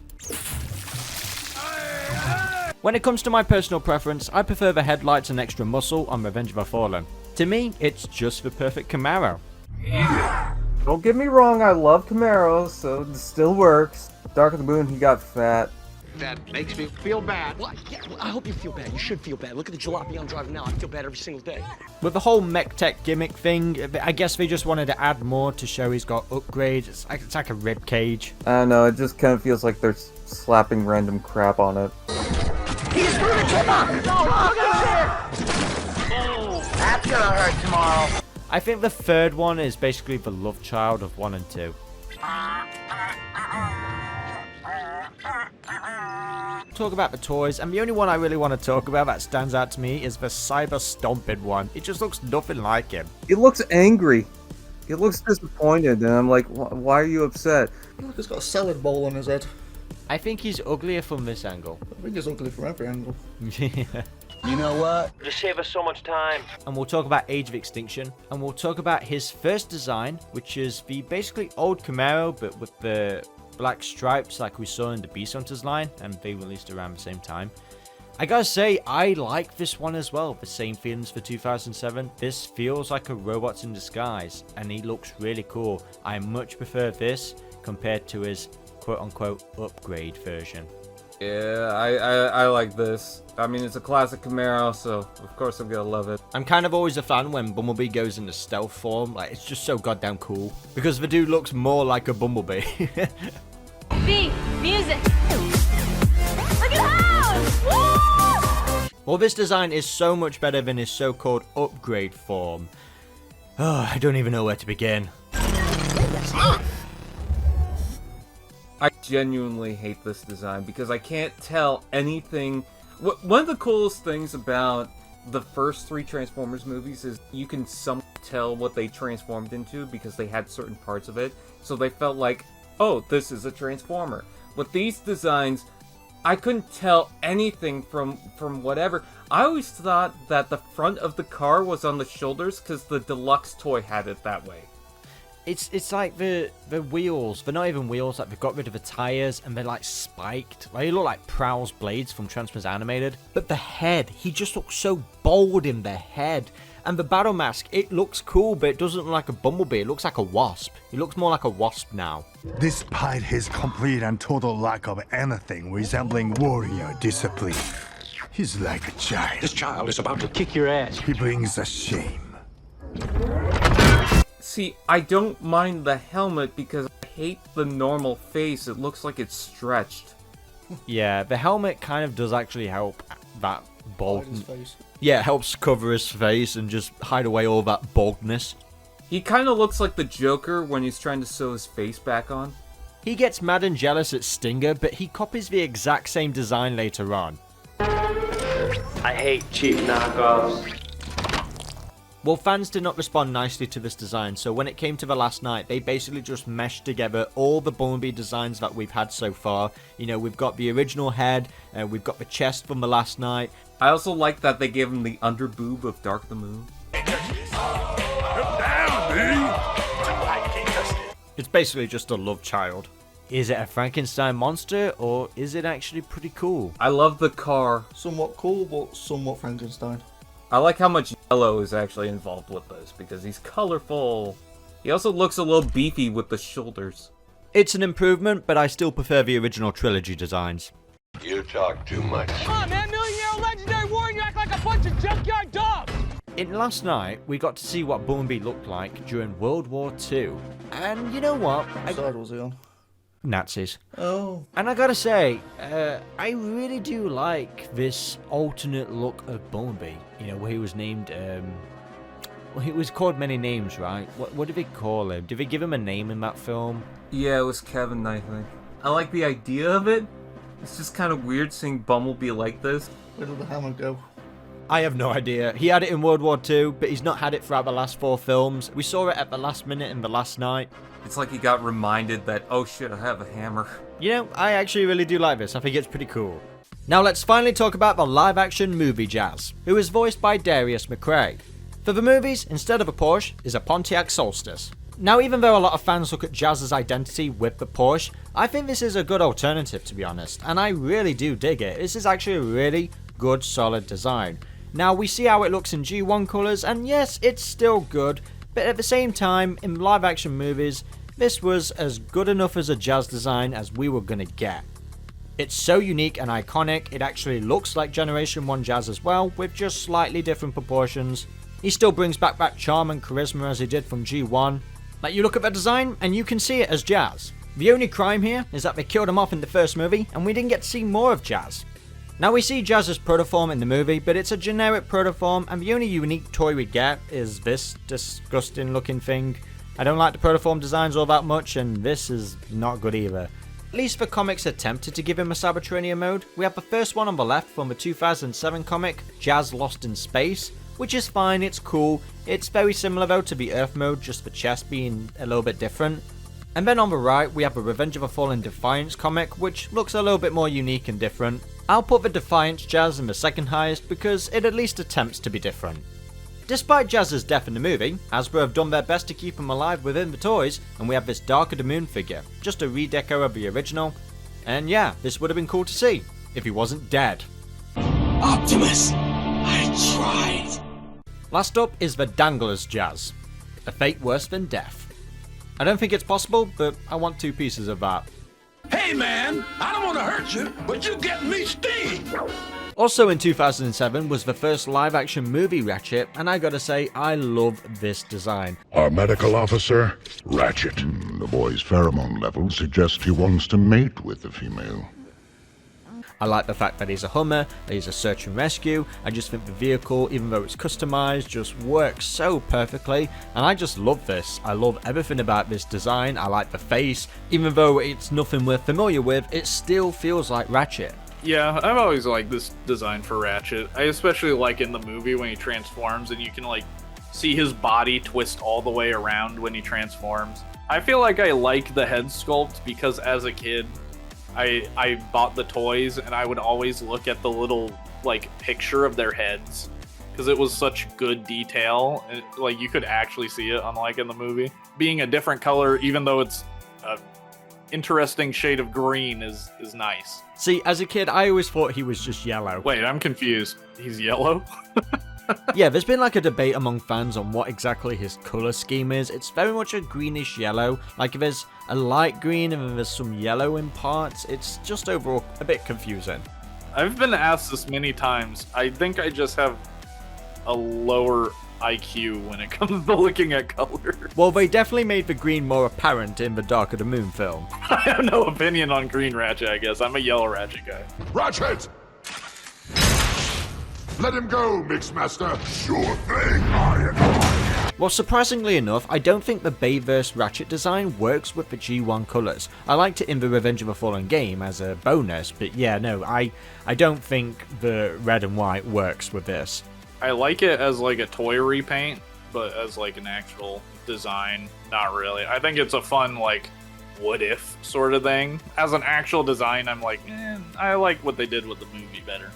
Now when it comes to the early concept ideas, they did try and lean more to that Generation 1 aesthetic, but I gotta say I don't think it works in this case, at least for me. I'm not a fan of the red, the head sculpt is a huge miss for me, and the arms as well. Yeah, I just don't vibe with it. Dude, I love these concept art like version. I love this head sculpt. This is exactly the type of aesthetic I want from a live action Transformers movie. Ironhide, we should leave this planet. Is something that looks a bit complicated but is actually simple. Like simple enough to draw for a child perhaps, but not super simple. Like his eyes especially look really cool to me. They almost look like they're closed, I guess. And I like the vehicle he turns into as well. I get what you're saying, but no. I give up. You're the professional. I guess we could talk about his Cybertronian mode in the comics, and I don't like this. I'm not bothered. I don't care. I don't care how this guy looks. Moving on to the version that brought the character back into the spotlight, it's of course the Bayverse Ironhide. This GMC top kick with a mid-southern accent really did redefine the character. Of course, his signature are his cannons, which I think was just a great addition, really brings out his personality, and it's a great homage to that original G1 personality as well. Ironhide, we should leave this planet. That's not what Optimus would want. Now, I don't think it would have worked if he was originally Red. Granted, when we were filming the 2007 movie, they had a lot of difficulty filming Red, especially on Optimus Prime. That's why they gave him flames. There's a lot of technical stuff to explain there, but regardless, I think it works better with the black. I still think he looks cool with red. I mean, the Bayverse toys was reskinned quite frequently with the red colour, so it's not like the G1 fans were missing out. Who knows, maybe if they did go with that red it would all be different, but still, I love this design. Sadly, this design can't always translate well with the 3D battle cards. What is the meaning of this? You want a piece of me? I will tear you apart! Okay, I just chose him to pick on him. In Devastation, you could play as the G1 cartoon Optimus Prime, which is basically just G1, but it's in a game. Now let's talk about the video game that sadly didn't get the chance to shine. It is the Universe MMO. This is based on the Prime universe. You could say this design is basically just Transformers Prime, just tweaked ever so slightly. Yes, the stylization is there, but they've tweaked enough to make it stand out on its own. It's Transformers Prime Optimus, but a bit more edgy, if that makes sense. Like, he looks more aggressive, or even cyberpunky-like. Not so bad looking is the Earth Wars Optimus Prime. Yeah, it's alright. The vehicle mode stands out more than the robot mode. I do like the wheels on the arms, that's actually pretty cool. But yeah, that's it really. Now we're going to talk about the Combiner Wars Optimus Prime, where this design got highlighted in a couple of games and it did the design so much more justice than the original toy, because the toy to me just looks so flat looking. Like those arms, they just look like monkey arms. Forged to Fight looks pretty cool, but without a doubt the best one has got to be the Chinese online game. He looks like a badass now. Now we have a Transformers game that was unfortunately cancelled. It is the Heavy Metal game. We do have some concept art of what this Optimus Prime could have looked like. It's like the evergreen Optimus Prime design, but just jacked up, because if you look at this guy, he is heavy metal. Now this 3D model that you see was done by Kelsey Martin on ArtStation, just giving us a good idea of what this could have looked like if it didn't get cancelled. And it's a shame too, because I would have loved to have played it. A game I would also love to play is Transformers Reactivate, because Optimus Prime looks so awesome in this. This is post-apocalyptic Optimus Prime, where he's taking on, I don't know, Quintesson zombies or whatever it's going to throw at us. And what's so bizarre is that we've gotten the toy of this already, so we know what this character looks like. It's official. He's going to look like this in the game. I guess Hasbro was like, right, we can't wait any longer. We've got these toys ready to ship, so here you go, guys. This is a neat design. A lot of people responded well to this toy, so it's like, where's the game? Come on, we want to play. What I don't want to play as is the Titanfall Optimus Prime. Yeah, remember when this happened? It literally looks like a toddler cosplaying as Optimus Prime. He was mine. Okay, now something better. We have the Overwatch Optimus Prime. This was fairly recent. This is a skin, so this is the Ironhide Optimus Prime. I don't play Overwatch, guys, so I don't know. All I see is this cool looking design in both anime form and gameplay, even though the head reminds me more of Soundwave than Optimus Prime. I may not play Overwatch, but I do like its art style, and I think Transformers really works in this setting. What doesn't work is the Battle Masters Optimus Prime. At least with this one, you can tell it's supposed to be Optimus Prime. Now let's talk about the Angry Birds one, which is 10 times better. Impossible. Yeah, I just complimented Angry Birds. Perhaps I treated you too harshly. Yeah, you may have noticed if you've been watching my previous videos that I've been slowly coming around to the Angry Bird designs. I have a fresh perspective on it. While I still find the combination really jarring, it is in some ways very appealing. You've just got to sit back, relax, and don't take life so seriously, and have fun. And that's what this guy seems to be doing. He just seems to be having fun. Yes, it's just Prime's body with a bird for a face, but heck, it's entertaining. Yes, I guess this is my redemption arc. perfect. Now let's move on to the line continuity and we'll talk about the first initial design idea for Optimus Prime. This is designed by Ken Christensen and this is my favourite Optimus Prime design of all time. I'm so good we never got to see this in like animation form or anything like that because it's got elements from previous Primes that I think just works all as one. The feet and the proportions give me Armada Optimus Prime vibes and I love the wheels integrated on top of his chest. I like his vehicle mode as well, of course very similar to the eventual Transformers Prime design. Yeah, I just love this so much. I hope that someday, we can get a design similar to this in a cartoon. But I'm not going to argue with the Optimus Prime that we got in Transformers Prime because I love this art style. Like the way how it's stylized, the proportions, it's so cool. Where's Optimus? On a scouting mission with Bumblebee. Sorry to disappoint. And I wore heels and everything. Mom! For every generation, there's an Optimus Prime that you grew up with, and while I grew up with Armada, a little bit of Energon and Cybertron Optimus Prime, if Transformers Animated got me back into the franchise, Transformers Prime is the reason that I stayed. I remember seeking out that first edition Optimus Prime because I just was so impressed with this. A toy I wouldn't seek out is the McDonald's Optimus Prime. Poor guy. Prime received one hell of an upgrade in Season 3's Beast Hunters with this new robust form. I've seen a lot of people criticize this design, but for me personally, I really dig this. This would begin the arc of him just looking massive all the time. Good luck trying to get rid of those stains off your face, Prime. I'm sorry guys, but most of the time, I like him big and chunky. This version, however, was ruined when it came to the official toy. I owned this and I was always confused why it didn't look more like the show, until I found out that this toy was spot on to how it looked in the Japanese series, Transformers Go. So I'm not quite sure what happened behind the scenes. Regardless, the version in Transformers Prime is superior. And while we're on the subject of Transformers Go, we'll talk about his second form, the Optimus X Prime, where he transforms into a train and a dragon. So yeah, we've got a triple change Optimus Prime, which is a neat concept, but this fell flat for me. I don't like this. I don't really know why he's turning into a train. The dragon part is kind of cool, but this falls flat for me. Yeah, I really don't like this toy. We did get to see a few Cybertronian modes of this Optimus Prime, one official and two concept ideas.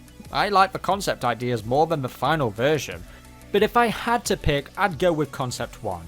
Moving on to the sequel series, Robots in Disguise, Optimus Prime has a lot of designs in this show. I favour his Season 1 design. Yes, I know his legs are absolutely enormous, but I always wanted the Takara Adventure Optimus Prime toy that's like a leader class. It's a shame it never made its way to the Western market.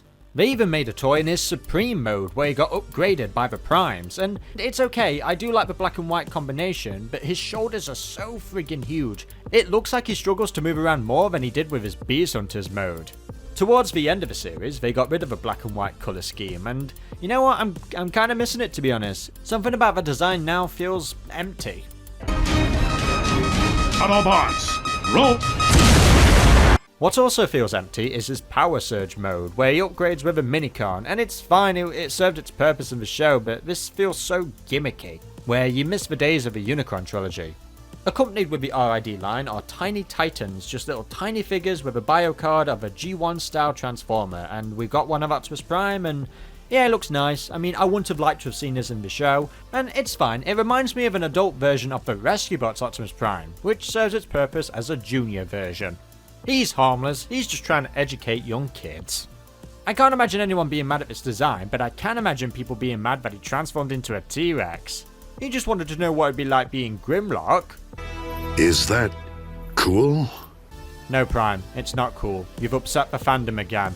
But hey, I'll take this over the Play School Optimus Prime any day. The same can be said for the Rescue Bots Academy Optimus Prime. It's basically Cyberverse until you get to the head. Oh my god, where's his eyebrows? Take off his head.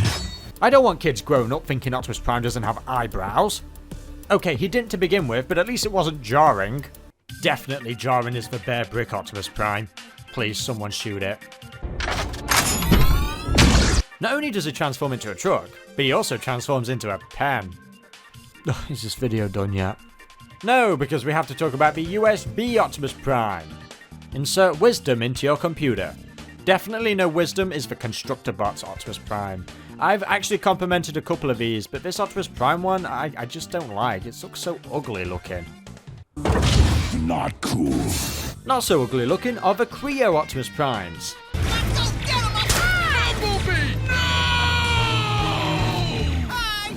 The basic one is fine, but the one where it looks like puberty stopped, yeah, that's bad. I'm gonna tear them apart. Not that bad though is the fully buildable one, which I actually really like this one. It's like the movieverse, but just like cleaner looking. I guess it's more impressive than appealing. But many years later, LEGO would do a G1 version where, yeah, okay, this is exactly what fans wanted. What fans definitely don't want are these guys. Yeah, just crush them with your foot. Oops, sorry, my bad. Add these two maggots to the list as well. I can think of no better place to bury you. If you've ever wanted to sleep with Bumblebee, you now can with this Slumber Bumblebee. Slumblebee. Slumblebee. What the hell am I looking at? I think it turns inside out. That's even more disgusting. What the hell is this? This is the 3D battle cards. Just put it in ugly. Let's not talk about it. Just put it in ugly. Bye. Well, next up we've got something better, the Transformers Prime Bumblebee. We have the original design and the Beast Hunters colours, and I gotta say, I really do like this modernised version of the Bayverse design, and I just think it's a good revamp. I love the animation, I love the art style, this is just perfect. They're both top tier because I love Transformers Prime, and everyone who says otherwise is just jealous of me. I'll put that next to G1B. Okay, cool. Welcome to the club, B. Warrior today? Who knows? Prime tomorrow? I am sorry to interrupt your celebration.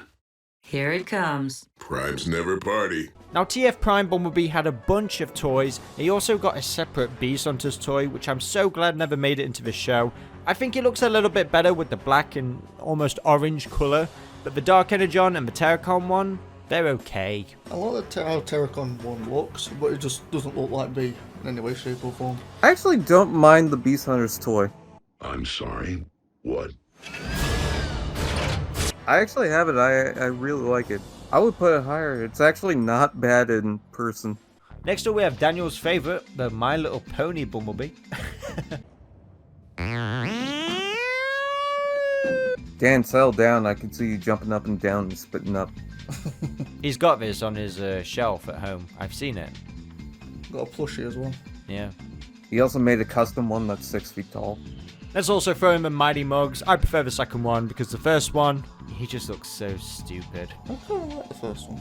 You like the first one? Yeah, because of how stupid it looks. It's the stupidity that's drawing me in. You gotta understand, there's a little bit of charm with the stupidity. I think he's ugly from this angle. Never mind. I'm not going in that water. My gears would be sucked into my main shaft. A very disturbing one is the QT1 Bumblebee. Go sit in the corner. Can we put a new rank that's go sit in the corner just for this? Let's call it no. There you go. We find you guilty. The penalty is deactivation.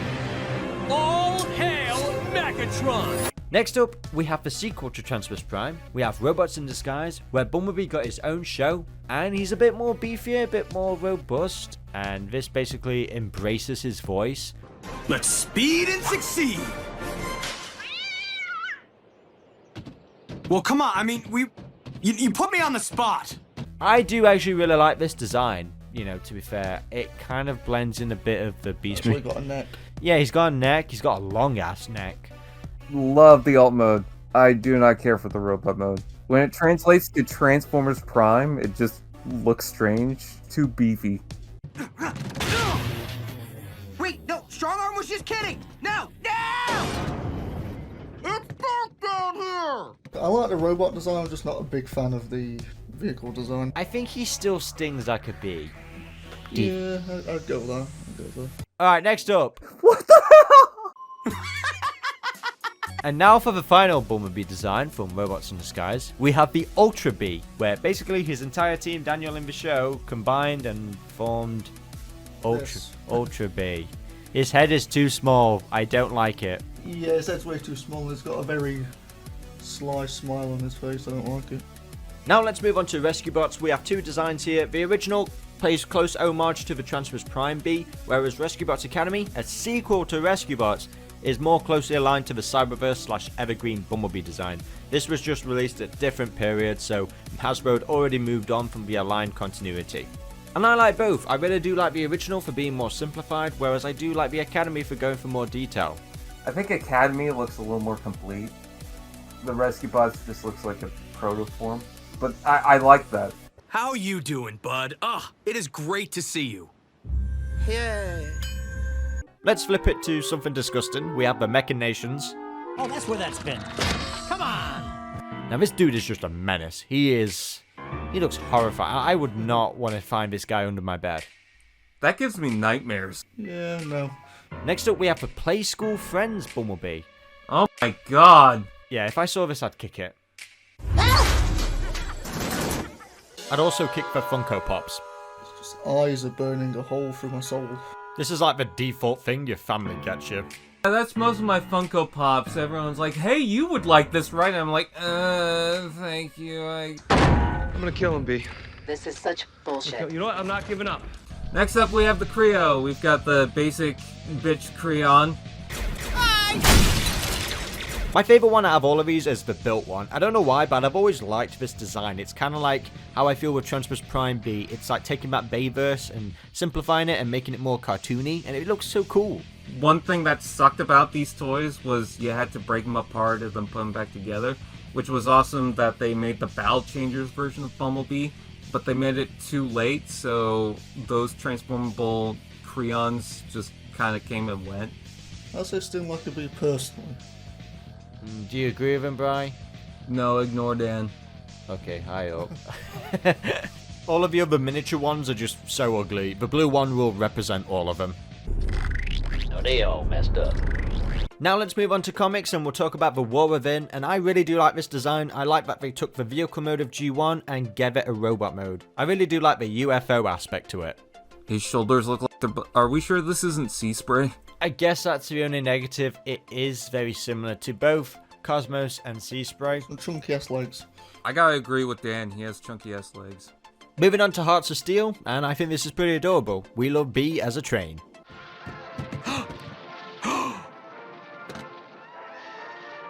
I like these train, but I wish they did more. It's a train. Yes, it's trains. Wow, Dan, nothing gets by you, does it? That's me. I know a train when I see it. Now let's talk about a couple of IDW designs, and I gotta say, these dudes have got some big ass toes. That was the cool thing, was big shoes. Every little cartoon thing, every skateboard artist would draw big shoes. His kneecap looks very close to his ankle. Now when it comes to the main IDW Bumblebee design, throughout the comics it gets stylized so differently, but it is the same design. We won't go through every single one because it's so tedious, but the design, I do like it, I just wish it was consistent. It basically looks the same to me. Now we have the Flash Animation Universe Shorts that was on YouTube. I don't like him. Classics Bumblebee, yay! This one is brittle on the chest because he used clear plastic and very thin hinges, so mine's broken. But still, he was my first Bumblebee. I love him. He's just so cute. I don't like him. You're an idiot!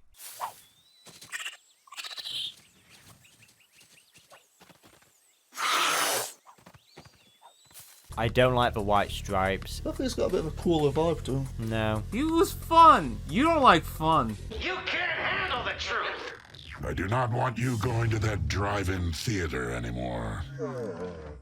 Okay, I will say I do like the black stripes version better. Like, this mold has definitely been repainted better. Now we have the Constructor Bots Bumblebee. It's anorexic. Some of these I've kind of come around to, and I actually do like some of them, but this one... It's like Bionicles. Yeah, I'm not vibing with it. That's why I like them, because I like Bionicle. Right, there we go. Sorry, Bri. You've lost this battle. I also wasn't going to defend them, because I have that blue Bumblebee, because I got it for $5, and I was like, eh.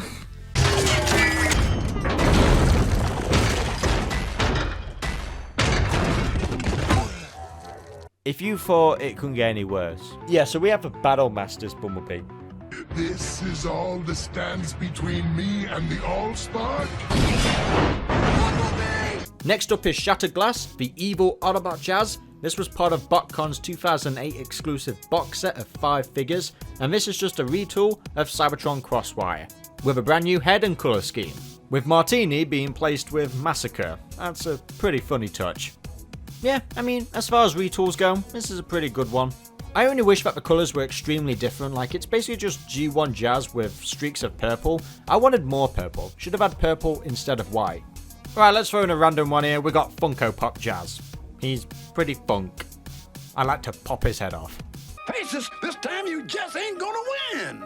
Now to brighten up the mood, we have Q Jazz. He's pretty cute, but I wanted more on the chest. There should have been a number 4 there. Next up is Power of the Primes Jazz, that time when Jazz went political. I think this design is okay. I kinda would like him just to be a little bit more beefy, if that makes sense. The chest is alright, it's got some good detail on it. The vehicle mode is nice as well, it's an Earth mode, but it's got this sort of Cybertronian vibe to it. But what I think's better is the Transformers United Jazz. I really dig this. I want to get my hands on this generation's toy. It's so cool, it looks so fun to play with, and it modernizes that original G1 Jazz design in a good way. I'll put the United Jazz in the highest tier. Right, now let's move on to the Creos. We've got your basic Creo Jazz, which is basic, but pretty cool. And then we have his actual Build-A-Figure Jazz, which... it's just a blocky looking Jazz, not my favourite one to be fair. And just for the sake of it, we'll throw in the Mighty Muggs Jazz. He's mighty weird. Yeah, I think that's where it belongs. Look, if you stop shooting and start talking, maybe we could work something out.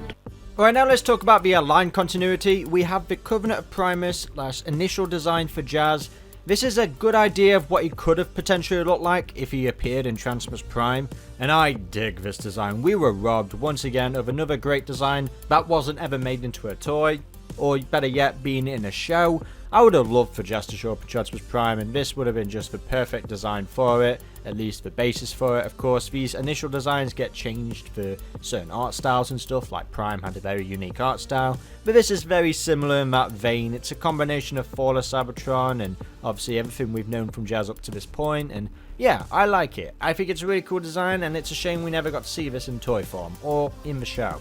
Now, even though Jazz wasn't in Transformers Prime, he would appear in the sequel series, Robots in Disguise. And I gotta say, this is a great design. It works in the art style of Robots in Disguise. I was so excited when he showed up. It's unique and different, and it's got this new sort of stylistic approach, but it's still recognizable as Jazz. Like, I like the red on the shoulders. His vehicle mode is pretty cool as well. He's just cool in the show, and it's a shame we didn't get more episodes with this Jazz. Once again, it's a trope where Jazz just doesn't stick around, and I don't know why. Now, there was an alternate Robots in Disguise Jazz design, but it's not like canon or anything. It was just part of a Tiny Titan design where they just take old G1 designs and just modernize them in the Robots in Disguise style. And this one's fine, it's pretty cool. You know, probably a lot of people would have loved to have seen Jazz show up like this instead of how he actually did in RID, but I still think both of them are really good. Next up is Transformers Prime Ratchet, a very different take from what we're familiar with, but still very similar. I like the art style of Prime. I think this aesthetic works perfectly. I like the windows on the chest, and I like the heartbeat on his forearms, and the wheels and the kneecaps just look so sharp. Now, there is a bit of a debate on if he's red or orange. The concept art shows him as a more orangey color, but in some scenes of the show, he's definitely red. It just depends on the lighting and the animation. I mean, Optimus Prime is red, and when you compare him next to Ratchet, it's just not the same color. It's just like a different shade of a... It's a blend of orangey red. People think he's orange? Am I colorblind? Yeah, I like his Prime design. Prime's interesting because I look at Prime Ratchet and I'm just like, how are those doors on your chest right now? How did they get there? My pistons may be rusty, but my hearing is sharp as ever. I like the little antennas on the back. I like it. I would put it in like the second to top tier. I don't think the Doc would be happy that we put him second. Please don't call me Doc. Whatever you say, sunshine. Alright, next up we have an interesting one, which I didn't cover last time. It is Ratchet from the early concept ideas of Transformers Prime, when it was called Robots in Disguise. And we've got a lot of influences here, very heavily inspired by Dark of the Moon Ratchet with the green. But what I find interesting is the windshield that's very G1 inspired. I don't really like it that much, but I do like the face windshield. It does remind me of the G1 toy. Maybe it's a reference, I can't really tell, but if it is, that's cool. Now in the Ultimate Pop-Up Universe book, Ratchet from Prime looks very different. He's got a completely brand new chest, yet he's still got the same arms and head and everything. I don't know why they did this, just for simplicity's sake maybe. I don't like it. Well, something that can go right in the trash is the Beast Hunters Ratchet. Well, hold on. Well, hold on. Oh my god, Hold your horses. Its first deployment seems to have yielded mixed results. I'm a medic, not an inventor. Well, I guess we should also talk about the Hunt Go Decepticon Ratchet. Okay, I don't know about that one. That one is strange. Here's what I'll say about the Beast Hunters Ratchet. It is directly inspired by Dinobot 2 from Beast Wars. That's why I don't like it, because I just can't imagine Prime Ratchet ever looking like this. It's not that high, but it deserves kudos for being a cool homage. I apologize. Come again? I'd probably put the green one in a lower tier. Now let's move on to a sequel design in the Robots in Disguise series, and a much more simplistic design. They changed that entire chest. We can still recognize it as Prime Ratchet, they've just made it more solid. Kinda gutted that they got rid of the heartbeat on the arms, but still, nonetheless, it's more apparent now that he's red. Yeah, that chest is so much better than the Pop-Up Universe one, and yeah, just overall, a nice design. But there's something about the animation style where it looks cheap to me, the animation. But the designs are just so cool looking. I really like this. I like this almost better than the Prime Ratchet, to be honest. Next up is the Tiny Titans card, where this is basically heavily G1 inspired, but in the RID art style. That is Optimus Prime wearing Ratchet skin. I kind of get where you're coming from, but I do like this design, though I will say it doesn't add anything new. It's not like it's not something we've seen before. I agree. Alright, next up we have the Transformers Universe MMO Ratchet, where it's more obvious that he is orange, and I just love this so much. So much better than Prime. Yeah, I love it. I like this Ratchet design. He is very Prime Ratchet coded. He's got the antenna in the back, he's got the wheels for the feet. It's almost like Prime Ratchet, but he became a little bit more Bayverse. Alright, next up we have Earth Wars, which is sort of essentially the Combiner Wars, so I'll combine them.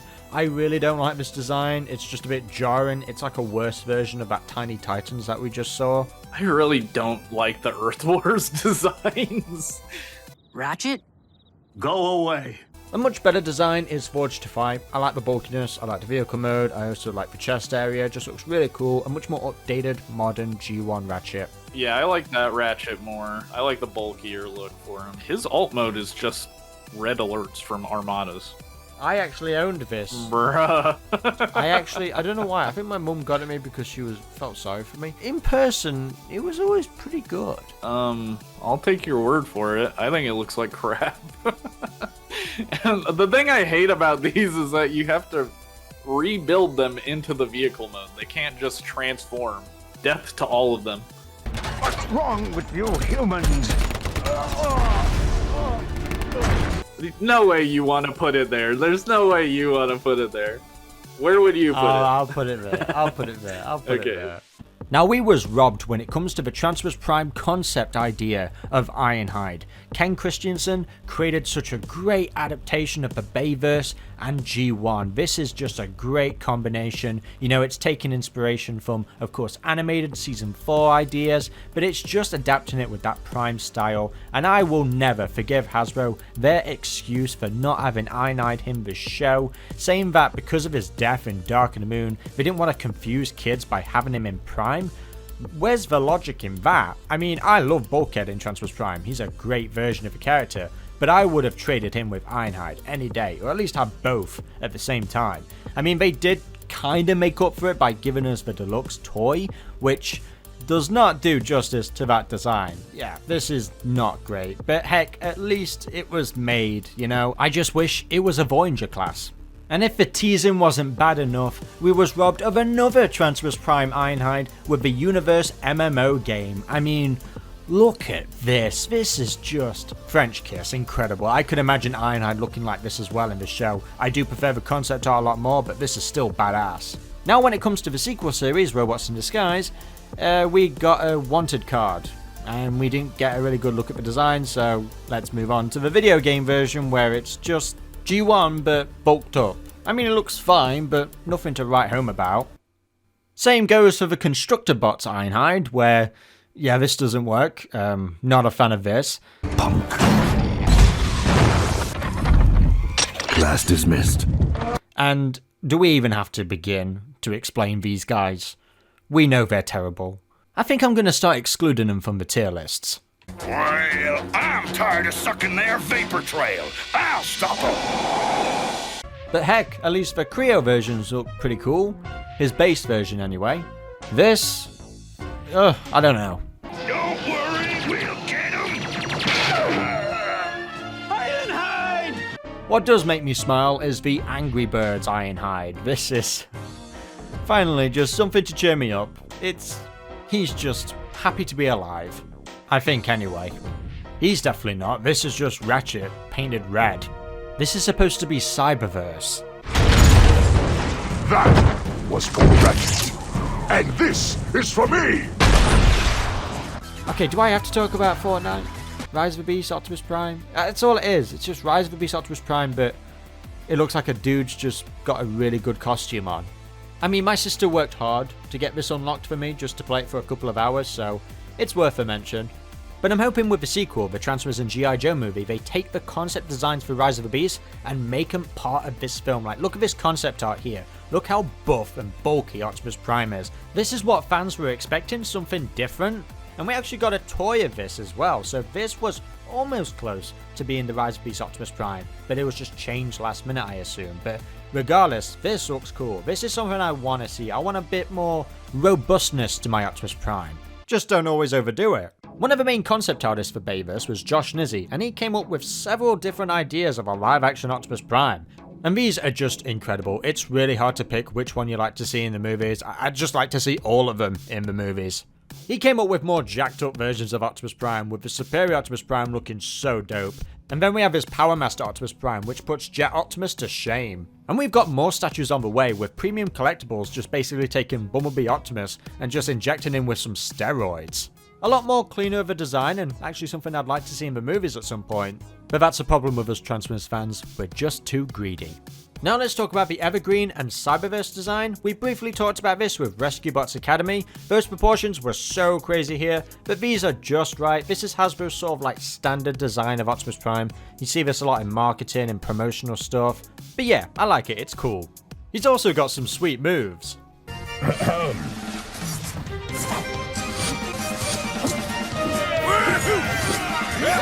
During the fight with Megatron, he got a massive upgrade with the power of the Allspark, and yeah, it's all a gimmick to sell toys, but for this, it felt out of place in Cyberverse. I almost forgot to include it because it was just forgettable. It's not quite as forgettable as the 2015 BotCon General Optimus Prime. This is inspired from the cancelled toy from the Generation 2 line. It's a redeco of Decepticon Auto Roller. It was in a promotional catalogue, but never saw the light of day. Just giving justice to a toy that I don't think anybody wanted anyway. Another toy I don't think anybody wanted was the Titans Return Optimus Prime. Yeah, this also got a redeco in the Street Fighter 2 colours. I kind of prefer the Ryu colours a little bit better. He's a jet and a truck, another triple change Optimus Prime, but this sucks. This is a waste of time. One of the greatest mysteries is why the Bump of Chicken Optimus Prime exists. It was featured in the 40th anniversary special movie by Trigger. Yeah, Prime, stay away from the M&Ms.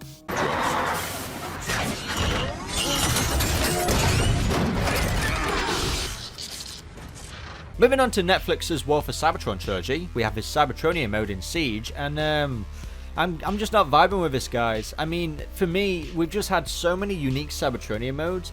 When you compare it to this, it's just not good enough for me. You can tell it's just the G1 mode, but just with extra parts on it to make it look alien. I'm not a fan of his backpack or his arms. Now, tell me you forgive me. Some could argue and say that the Earthrise Optimus Prime is superior, and you'd be right because it's just G1 Prime but modernized. I got more excited when it came to the homage to the Cybertron Optimus. Like, why wasn't this his Cybertronian mode? It just would have been perfect. I get why he was made just to pay homage to Cybertron, but still. If you want big and bulky, look no further than the League of Steel Optimus Prime. If you own this, do let us know in the comments. Then question yourself why you own this. You have disgraced it. The same goes for the Go-Kart Optimus Prime.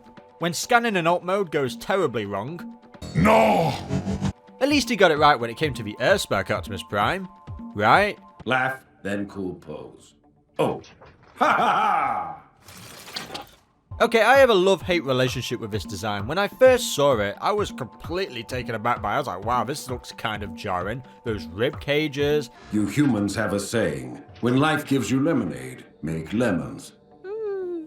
Point is, I always thought my issue was just the ghost insignia, but then as soon as you got rid of that, it was like, okay, I still have some issues with it. It's still strange that I was one of the first people to showcase this design when I saw it on the wall in my local toy store. I gotta say, his vehicle mode took some getting used to. And yes, his face can sometimes be nightmare fuel, but he's also funny. This is Robbie and Mo. stand down, Mr. Mandroid! Mr. Mandroid.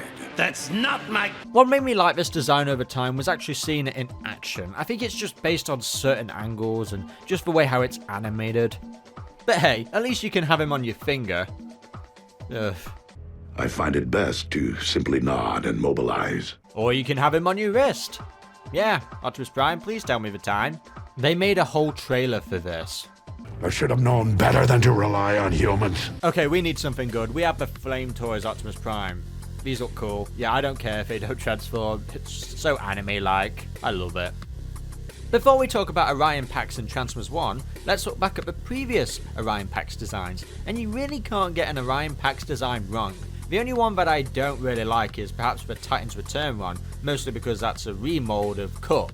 But everyone else looks pretty cool, like Transformers Prime Orion Pax looks really, really nice. You know, the more modernized, revised versions of Orion Pax are really cool.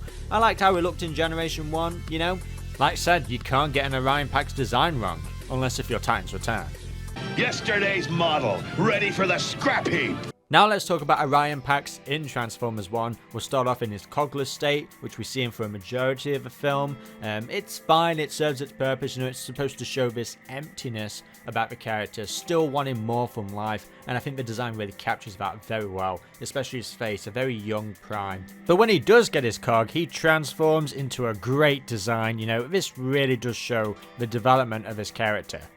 But he does have a third mode which completes that character arc when he bears the matrix of leadership. We've seen this in a couple of trailers. It looks so nice, so cool. Honestly, as someone who has seen the film, it's just so epic when he finally gets to this final form where he is Optimus Prime. It's so breathtaking. If you haven't already, go watch Transformers 1. It's such a great film. This moment in particular is just epic. I do like that the MDLX have given you the option to switch, you know, between his second and third form. And when it comes to his vehicle mode as well, it's a great Cybertronian mode. This is what I want. This is a Cybertronian mode that actually looks like it came from a different planet. This Optimus Prime design is just peak. And now finally, for our last Optimus Prime design, that definitely came from a different planet. You're not gonna believe this. No! Don't come near me, you monster! It is the Bishojo Optimus. Yes, this is an officially licensed figure. I'm sure there's a lot of you that's feeling pretty confused right about now. My curiosity is aroused. I'm not. I hate it. What did you expect? And there we have it, guys. Every Optimus Prime design ranked from worst to best. And I am exhausted.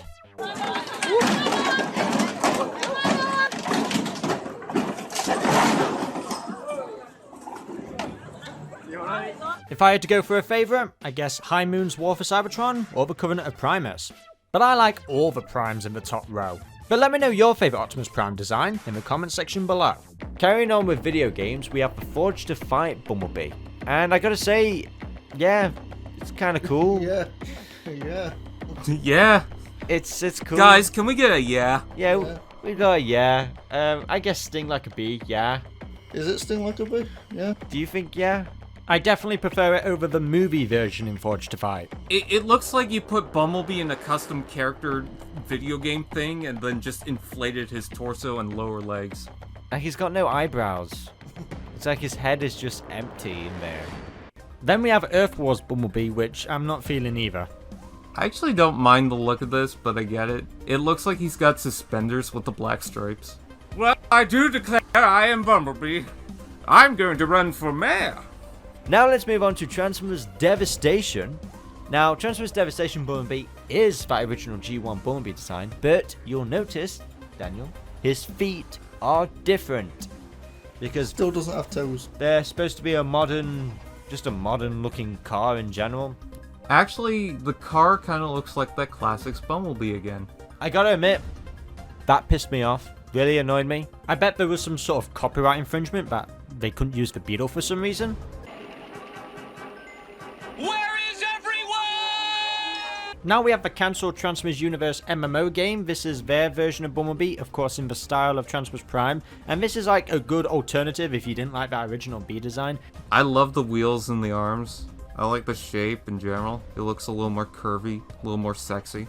And I like that sex appeal on Bumblebee. This is the sexiest it's ever been, and ever will be. Put this on the cover of Vogue. Wicked. Now we have a very robust Bumblebee in the Transformers Online Chinese game. Most of the designs for this game fucks. Yeah, they slap really hard. Like, put in effort. this is him looking the most lethal he's perhaps ever looked. He's got a sword, so that's cool. Again! I want another ride! Now we have Transformers Heavy Metal. This was a cancelled game, and this was the concept art, the design for Bumblebee. Oh my god, he looks fat. Once again, yeah, he's got a bit of chunk. This Heavy Metal Bumblebee was going for a lot more chunk, but I gotta say, I really do like it. I think it looks really cool. I don't know how I feel about it. I like the wheels on the back. That's kind of cool. It's not my Bumblebee, I'll say that. I do like it, but it has got a certain amount of chunk. Not so great is the Bot Shots Bumblebee. He's cute. He's certainly cute. Just have a little fun, Cam. I'll put him in the middle. We kind of like it, but then we don't. Yeah, what is this, Angry Birds? What RAM-damaged, programming-impaired bot would agree to be in such a degrading spectacle? I give you Bumblebee! No! I hate how confident he is. Like, I'm good looking. It's like, no, go away. Aborted love child of an angry bird and Bumblebee. I'll burn you so bad you'll wish you died as a child. I have kind of come around to this design a little bit. I'm just annoyed it wasn't a bee. I'm just annoyed it was done. But I guess that would have been just, yeah, I'm just annoyed it was made. He doesn't sting like a bee because he's a bird. Now let's move on to the model kit bee, and you know, I like the look of this. I haven't. The way the chest has to connect is the worst thing I've ever built. It is broken. It is awful. Most of the figure is fine. He looks good. But you build the chest, it sucks. Well, it can't be as bad as the go-kart Bumblebee.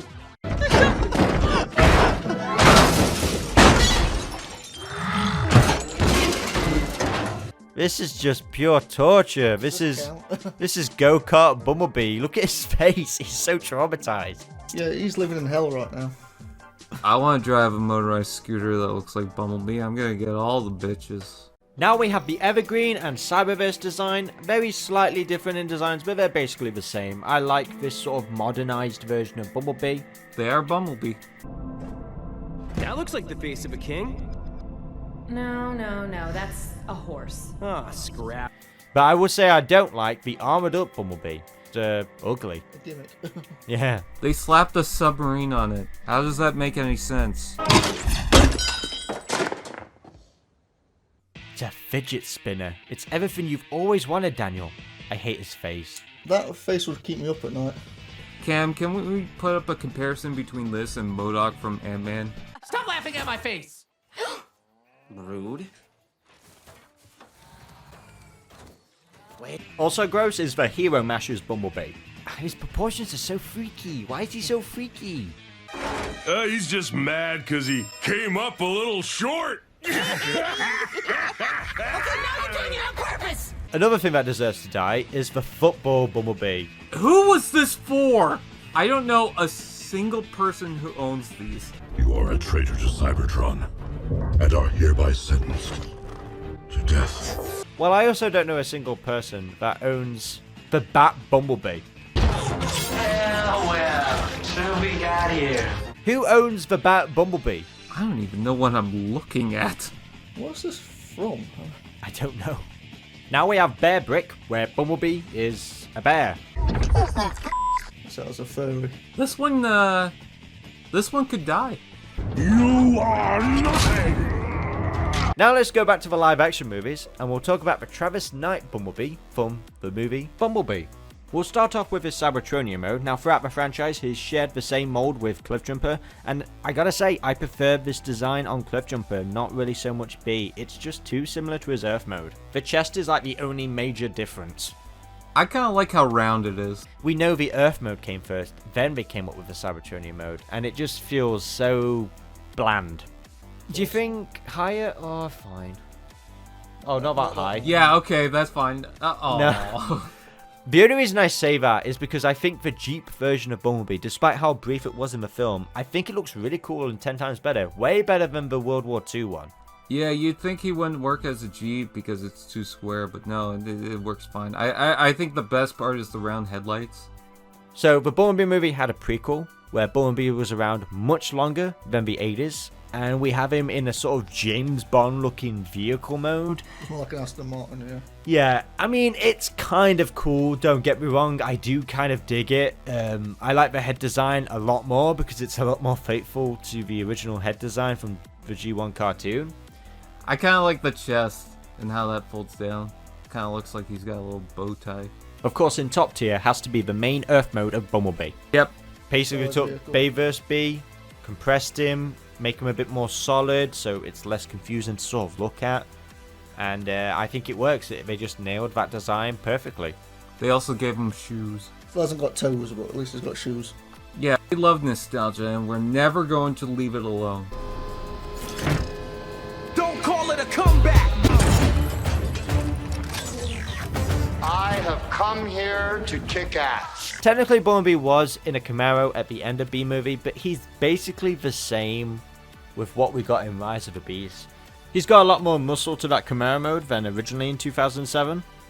I think he looks pretty cool. He's pretty sweet. I love this design. It's pretty much the best of all Bumblebees to me. Yeah, it's like if G1B and Bay vs. B had a child. Next to the B movie. Is it better than the B movie one? I would put less so because then you're going to have less angry fans. Thank you for looking out for me, Brian. Now, one of my favourite Bumblebee designs ever doesn't transform. We have the MDLX-B. I like his battle mask, which pays homage to that original G1 toy. And then we also have his normal face, where he's got really big horns. Why does he have bull horns? I make him look edgier. Now we have Nanoblock B, which is just an absolute nightmare. These things are fragile. If you buy this for someone, you hate them.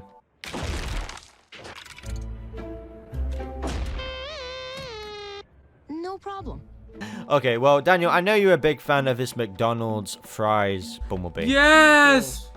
He looks like Hatsune Miku with long hair. Commercialism, my favourite. The most accurate Bumblebee to date, I think, toy-wise. I think that this is the best quality, definitely not just trying to market something, Bumblebee that's out there. It's glorious, it's better than the Masterpiece, it's better than any of the Generations toys. Put it in the fucking void. Well, it's a lot more exciting than the War for Cybertron Netflix Bumblebee. It looks like that G1 toy that nobody likes. His attitude in the show stinks. No, I'm not signing up for your fight. I was not asking you to... You were about to. No, but seriously, he is pretty boring of a design. I don't favour it because we're supposed to be on Cybertron, yet he looks like his G1 Earth mode. Like, he doesn't transform once in the show. He looks a little too flat. I think the reason why is because there wasn't a toy of him at the time. They could have made it up and at least gave him a Cybertronian mode. Maybe I shouldn't. We are not. Now let's move on to the latest Transformers show, that is Earthspark, and I like it. It's basically a more mature adult Bumblebee. All right, stick it to me. You flatter me with your wordplay. And as they describe in the show, his vehicle mode is a midlife crisis one. The X12 limited edition? Custom paint, turbo injection, seats that shift to cradle your buttocks? Yeah, I'm gonna have to commandeer your vehicle for my mission. I think he fits for Bumblebee, this alliteration of Bumblebee, even though his card looks like a Ford GT now. I do like this design, but he didn't always look like this. We do get a flashback where he resembles more of his classic G1 counterpart. I don't like the double stripes. I actually, you know what? I don't like this. I actually don't like... I like it as an Easter egg. Yeah, it's an Easter egg, but I couldn't watch an entire show of him looking like this. Give me strength. You know what? Moving on from that, we have the recent and upcoming Transformers video game, Reactivate, where we actually got a toy of it. It's a good figure. It's a really good figure. Like, it takes all the characteristics and make him into some sort of Mad Max thing. He's really cool. Somewhat put off by the vehicle mode. Just seems a bit too different from what I'm used to. Yeah, I don't know. I do kind of like parts about it. It does look really fun to play with, and I definitely want to own it. Oh, he's rad. He's cool at parties. Last but not least, Daniel, Bri, I think you guys are really going to like this design. We have a Peugeot Bumblebee. I do not know who that is. I hate it. Ow! Oh, God!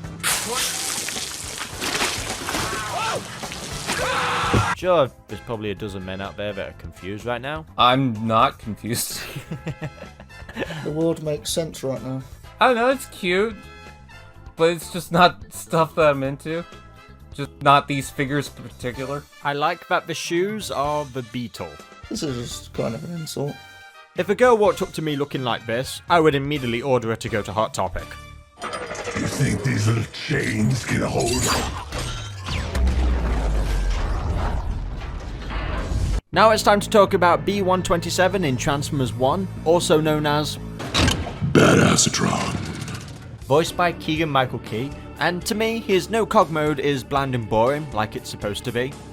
What? He's broken. Fantastic. What are you talking about? Why would you say that? But when it comes to when he actually gets his cog mode, I gotta admit, I didn't at first notice the huge slight difference in, like, I didn't notice the upgrade compared to Orion and D16 and Elite 1. I don't know, I actually did expect them to go all out with the horns, but it's just Bayverse styled, but more G1 inspired. I mean, the vehicle mode is directly from the Bumblebee movie, just tweaked ever so slightly, but I do like it, don't get me wrong, but I just kind of wish they did a little bit more to change him up a bit. I like the Goldbug reference with his helmet, but... His non-cog mode looks more square. I do like the coloring because they bring a little bit more gray, it breaks it up. The cog mode is just a lot of kind of yellowish gold. Not that it's bad, it's just... It's a lot of it, and it's also very smooth. He's got a very smooth, sexy body. I like the Goldbug reference with the helmet. I thought that was cool. What do you think, Dan? Does he look badass to you, Daniel? Well, Bumblebee's supposed to be yellow. He's about as yellow as he's always been. There's kind of an innocent look about him as well. The vehicle mode just looked weird to me. Do you think they should add more yellow? Comment below. Badassatron. Awesome! And there we have it, guys. Every Bumblebee design ranked from worst to best. Daniel, I'll start off with you. What is your personal favourite Bumblebee design? Personal favourite, this one. The Q Bumblebee. Of course. No, come on. Come on. I'd go probably Revenge of the Fallen. Bumblebee. Of course you would. Plot twist, Daniel's actually the biggest Bumblebee fan I know. Guess you were going to see it sooner or later. Oh. Wow, I knew Bumblebee was your favorite rescue bot, but this? You think it's a little over the top? Bri, what is your personal favorite Bumblebee design? That first movie Camaro Bumblebee is going to be a classic for me. I really just like the High Moon Studios design. I think it's just the best representation of Bumblebee. Another stellar design from video games is the Chinese game, but unfortunately you can only play in China, and it's so badass. It just takes that Fall of Cybertron design and just kind of makes it into an Earth mode, really. The head design is so different, but it's so recognizable as Jazz. For a lot of people, I bet this is like their idealized movie version of Jazz. Now, this wasn't the original design for the game. It went through various different changes, and we have one right here which I think is really badass. It's drastically different from the final result, of course. The head is more of a G1 accurate, like it's so dead on G1, but the chest is unique enough to talk about because it's like more of a Cybertronian mode actually. Next up we have Earth Wars Jazz, and my criticisms are pretty much similar to the Power of the Primes one. It's fine, it's good, it does its job, but I just kind of wish he added more meat to him a little bit. You know, for a modernized version of G1, this one looks awfully too skinny for me. Thankfully, the Forged to Fight Jazz is a bit more bulkier, and his vehicle mode is pretty much just straight out of G1 as well. Like, it's just a good modernized version, it's what the fans want, and yeah, it's pretty cool, it's nice. Just by looking at the gameplay here, it looks way more fun than Earth was. You know what, I think both of these deserve their own solo. What doesn't deserve his own solo is the Bot Shots Jazz. Don't you just hate sore losers? Now, for the last video game, we have Angry Birds Jazz. You know what, I don't totally hate this one. This is actually pretty good. It's consistent, it's G1 but with a bird's head on it, but thankfully you can't tell it's a bird because of the visor, so that gives it extra points. Yeah, he deserves his own solo. I can't take much more! Me neither! And I like it! Now, another Jazz that deserved his own solo but didn't get it is the Cyberverse one. I was really anticipating his appearance because we got this toy reveal with the box art and it looks really good, but no. A lot of fans were upset by it, and yeah, it's a damn shame. It's unfortunate we didn't get an old episode about him or something. Alright, last up is the Flame Toys Jazz, and he looks absolutely badass. I love that sniper on his cannon there. He looks absolutely incredible. Such the amazing amounts of details they've put into this. I want to see Jazz like this in the future movies, you know, with it being sort of a fresh reboot now or something. We really don't know what they're going to be doing with the next few movies. I mean, come on, Stephen Cable Jr., just bring back Jazz and make him look like this. We need more of Jazz in the live action films. He was only in one film, and we need him in more. And there we have it, guys. Every Jazz design ranked from worst to best. Of course, there's just so many Jazzes in that highest tier because there's just so many to pick from. Like I said at the very beginning, his design has been always consistent and always cool. My favourite one is the High Moon Studios Jazz, but honestly, I could pick either one of them from that top row.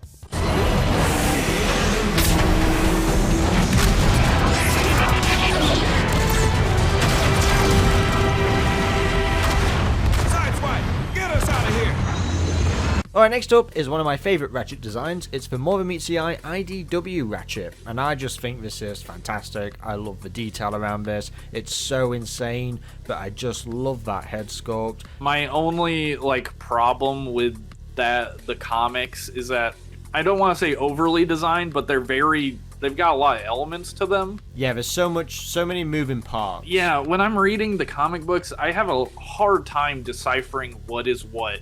Like, it takes me a second for my eyes to really understand what I'm looking at. Not be my cup of tea design, but I gotta give the artists props. Huge props for drawing these designs so often. I think it belongs in a master at work because they really do make them pop. Yeah, it's still a cool design. Alright, next up is the War for Cybertron trilogy, and we'll start off with Siege. And it's okay. I do kind of like the head crest being slightly large, but it just feels like a nothing design, and the battle damage just, I don't know, it just looks like bird shit. And it's pure white as well, which doesn't help. He should be a dark grey. Yeah, the battle damage could have weathered him a little bit or something. It definitely one of the weaker Siege figures, and I think Siege is a great line.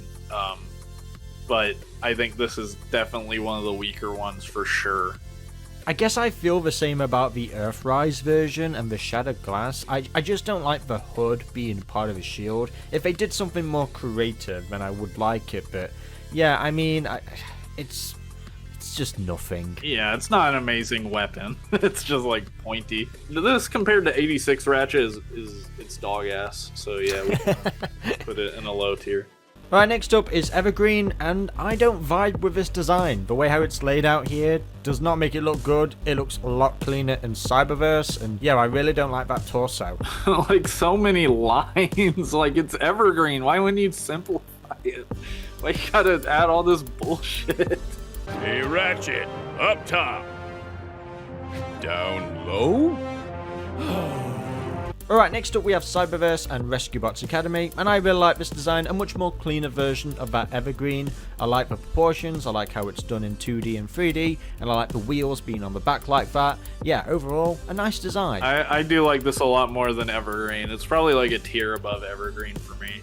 The connecting limbs, the lines, do you know what I mean? Where his leg meets his crotch, there's lines. I never got used to that. I don't know. I'm gonna make that medic need a medic.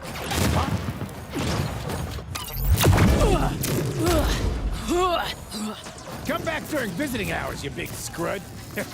We have the Transformers Online Chinese game, where these designs are very robust, and I really like a lot of these designs. You know how everyone says that like Shockwave has giant boobs? Yeah. I feel like this Ratchet has it, and I feel like G1 Ratchet kind of has it as well. Like he also has giant breasts. This is a fine design for me. I don't love it. I don't hate it. You just turn around and bang, you got hit by Ratchet's boob. yeah, right. Alright, next up is the Bumblebee movie Ratchet, and I've got to say, it was love at first sight. He was the first character we saw, but over time, I kind of wish they did more, just to add, but I do like the simplicity of it. I do love the toy, even though I wish it was more of a solid figure. The head design is a little bit jarring up close, but I've gotten used to it over time, and I do wish that they made more of a distinct between him and Ironhide, because they are just direct copies. But to say they managed to get this done in a limited time, it's impressive. Oh my god, I love these Bumblebee movie Cybertron designs. it's quite a strange face design. That's part of why I like it. They are just like, I love the bulkiness. I love the extra detail in between their like armor pieces. It is G1 for sure, but it's also its own thing. It's not strictly adherent. I really like this guy. Alright, next up, we have everyone's favourite, Angry Birds Ratchet. Alright, I'm going to give this a little bit of shit because it's basically just Heatwave with Ratchet's colours. What is Angry Birds Transformers? When did this start? Jake, choose your words very quickly. Am I going to anger the Angry Birds Transformers fandom? You wouldn't dare do something that stupid! I have been through it, my friend. Oh no. I have only just had my redemption arc, so do not fuck this up for me. I love it. 10 out of 10. A master at work. Great job. There we go. Nice. S rank every time. Alright, next up is sort of a disappointment. You're just kind of happy he's there. It's Ratchet in Transformers One. We see him with Ironhide quite a lot. We didn't get to see him with his cog, so we don't know what his true form looks like, unfortunately. That is just something we're gonna have to wait for in the sequel, fingers crossed. But yeah, other than that, it's basically Ratchet. I guess we could assume he just looks like Ironhide, right? Like... Yeah, actually thinking about it, and that was basically just the Bumblebee movie design, so yeah, they didn't really change anything there. I don't know, I guess it'd be kind of low right now. I'm sure he looks cool with the cog. You're about as much help as a cracked motherboard. Now for our last Ratchet design, we have the Transformers Reactivate Ratchet, and I gotta say, I think we were robbed. I really do like this zombie-looking apocalypse Ratchet design. This is so robust, this is so heavy metal. Monster truck ambulance goes hard. Well, I guess it's probably not a monster truck, but like a big pickup truck ambulance is pretty sick. And I like the bars on the windows, like on his chest, and he's very, very cool, very slick design. And there we have it, guys, every Ratchet design ranked from worst to best. And I gotta say, my favourite design, I think you know it already, it's that High Moon Studios one. But what about you, Jay? What's your favourite? Animated. Easiest question in the world. Now moving on to the War for Cybertron trilogy, we'll start off with Siege, his Cybertronian mode. This is fine, I like it. I'm going to start talking about these as toys, because the show there's literally nothing to talk about. I don't even remember him doing anything in the show. But I have always enjoyed that truck mode, especially his missile launcher. His Earth mode's fine, it's okay, it's the most sought after, but I prefer the Siege. No! They made the Earth mold better when it came to the 86 Studio Series toy. Ah, that's better. Now let's move on to the Bumblebee movie Ironhide. Now when this first came out, I was praising this design and I thought it was one of its best. But as time has gone on, I've kind of changed my opinion on this design. I still think it's good, and if you want a straight up authentic Generation 1 Ironhide with a Cybertronian mode, this is definitely it. But I kind of wished there was more added to this, especially when compared to Ratchet. But this film was straight up paying homage to G1. And to say the dude only has 11 seconds of screen time, It feels like all that detail kinda goes to waste. Sure, you could say his face is the stuff of nightmares in some regards, I think it's still good. But there's a part of me that wanted to see those cannons. Of course not designed with a vehicle mode in mind, so when the Studio Series came along, they gave us pretty much what fans expected. I don't hate it by any means, it just served its purpose for 11 seconds. Now moving on to Transformers Reactivate, but technically Transformers Rise because that was the name when Certain Infinity were the developers way before Splash Damage took over. These were the concept ideas that Certain Infinity came up with, and we've actually got two variations, two different types of designs, and honestly it's hard to pick my favourite one. I much prefer this design here. I feel like it just captures Ironhide a little bit better, but I still like the brand new chest design that they gave him in the second version. It's not that it's bad, it's just a matter of preference, but both of them are really good. I don't know, let me know in the comments which one you prefer. Now finally, we have the latest Transformers One Ironhide. We have his cogless mode, and when he finally gets his cog at the end of the movie, and I gotta say, the cogless mode is a pretty basic, simple design. It's a much darker red from when he actually gets his cog. He is much more brighter. I mean, he actually got a good amount of screen time, mostly in the background of course, but he did have a line or two in the film. I just hope when the sequel comes around, fingers crossed, that they bulk up his design and give us something a little bit different, because the chest design is almost identical to the Bumblebee movie design. I hope he sounds more like his Generation 1 counterpart. Okay guys, I just want Peter Cullen to voice Ironhide again. And there we have it guys, every Ironhide design ranked from worst to best. It is kind of hard to choose my favourite Ironhide. I would say the High Moon Studios one, but I wish that design had cannons on it. I guess ultimately I'm going to have to go with the Align Continuity Ken Christensen concept art. That is just a perfect design, and I'm just so gutted that we never got to see it in action. How could you do that to us, Hasbro? Punk-ass Decepticon. Now I love fan art. Most importantly, Transformers fan art. Oh, it's beautiful. And yes, it's the only reason why I still use Twitter. Being blessed daily on my feed of some of the incredible fan art out there is a real treat. And in this video, I decided to cover some fan art of everyone's favourite Autobot hero, the big rig himself, Optimus Prime. Si Optimum Prime! Now I want to thank every single person who submitted their Optimus Prime fan art under my tweet. I was showered with so many Optimus Prime fan art designs, it was incredible. Now I wish I could cover every single design in this video. I think it was like 300 or 400 designs. There was so many, and if I included them all in one, then this video would be like 24 hours long.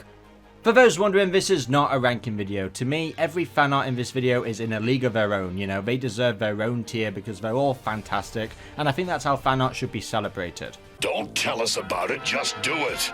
And a prime example of that is this first design by Cheat Dough, which is just wow, look at this futuresque style Optimus Prime. This feels like a Transformers series set on Cybertron. Of course, it borrows with the art style of Derek J. Wyatt, and I think the Transformers animated art style is just so underrated. I loved Ben 10 Omniverse. What Derek did with his art style was so incredible. God rest his soul, because he created some of the best Transformers designs, period, and he inspired some great Transformers fan art out there, and this is a prime, I can't say prime again, so many puns in this video, it's going to be insane. This is just awesome, and even better is Student Scissors made a 3D printed version of this. This is how incredible this fan design is. Wow, imagine creating fan art, and then someone who is that inspired by it makes a 3D printed figure of it and gives it to you. That's just awesome. That's what makes Transformers fans so awesome and great. This is the power of the community. This is how great people can be, and this just looks awesome. I'm begging, please Hasbro, please give us a Transformers series in the style of this. This just looks so awesome. Same goes with On Nugget 1. I am a huge fan of the High Moon Studios video games, and this just takes that style and amplifies it. This is so awesome. I thought I was happy with my Studio Series Gamer Edition Optimus Prime, and now I look at this, I just want a comic or something with this art style. And this artist always puts great attention to detail in those accessories, not just showing the robot, but also showing the vehicle mode as well, which is just awesome. Of course, in the vein of that WFC design, which is, in my personal opinion, one of my favorite official Optimus Prime designs ever. And this really does compete with it. I'm sorry, dude. I think you've got some major competition now. Now, an underrated part of Optimus Prime is his fire truck mode. We need more fire truck Optimus Primes, and all different here gives us that. And we even have Nemesis Prime right next to it as well. Really cool in those colors. I love this. I love his thick legs. He's a thick boy, and the fire engine is just so cool. I know Optimus Prime is always well known for being a truck, but I think he also works really well as a fire engine, and this is just a great example of that. I mean, I love this art style. I like how blocky the legs and arms are compared to the waist, which is a bit more thinner. Nice stylistic choice there. Whoa, look at this. We got Acacia Phoenix here going all out with this Optimus Prime design. I like how long the truck trailer is. Like, just look how massive that is. Very much borrows from Armada with that super mode. I really like that. That's really cool. Nice art style. I like all the descriptions you've given as well. He's 18 feet and he's 24 feet when he's in his super mode. Yeah, this guy's a menace. And also, he's got yellow toes. I like that. Optimus Prime with yellow toes is also an incredibly underrated feature. Now, look at this. This works with flames. I never understood fans who hated the flames on Bayverse, because I think when it's done right, which Bayverse did right, I think it can look really cool. I remember in the Season 4 ideas of Transformers Animated, they just slapped on flames on that Optimus Prime design and it looked dull, it looked stupid. But this is what I'm talking about. This is how the flames can still work with future Optimus Prime designs. Yeah, this is an Optimus Prime design that's gonna get shit done. Whoa, we got a nice art style here by Anti-100. Another fire engine. Woo! Fire engine Optimus Primes for the win. I love the shoulders. Look how wide and broad they are. They've got rockets as well, a nice little blade and everything. I love this art style. Of course, it's inspired by Transformers Animated, and you're going to see a lot of that in this video. J. White really did inspire a lot of artists out there, and that just goes to show how incredible and how important that art style is. Whoa, look at this. As drawn by a ginger. Are you really ginger, though? You better not be lying about that.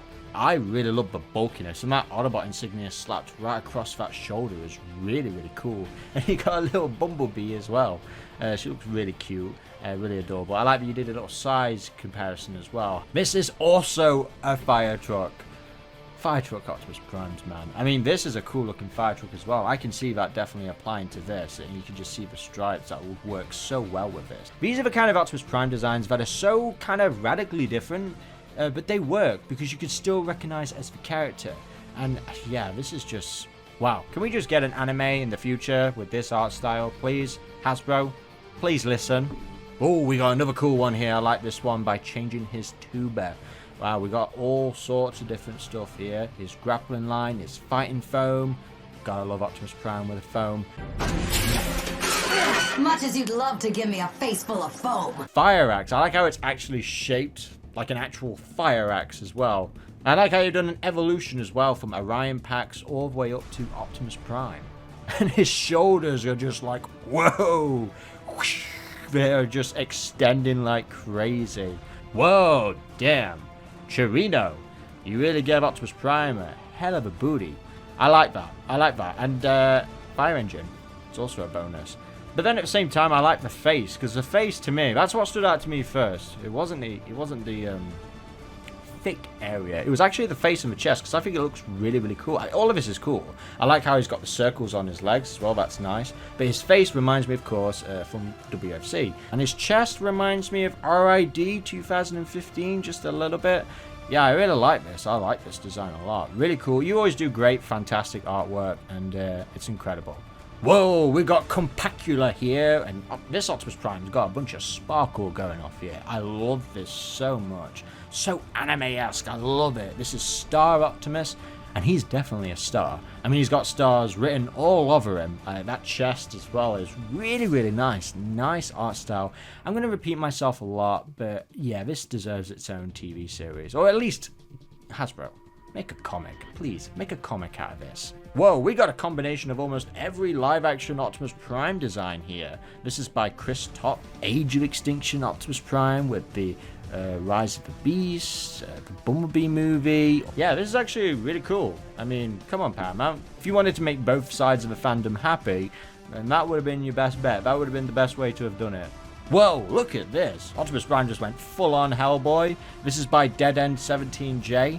And I like this. I really like this a lot. And that's an interesting vehicle mode as well. I mean, I'm sorry, I just can't take my eyes off his His giant ass hand. This is awesome. I love this art style a lot. You know, in Spider-Man Into the Spider-Verse, where you got all those different versions of Spider-Man, I can just imagine this dude in the background there like, yeah, why you guys look all different?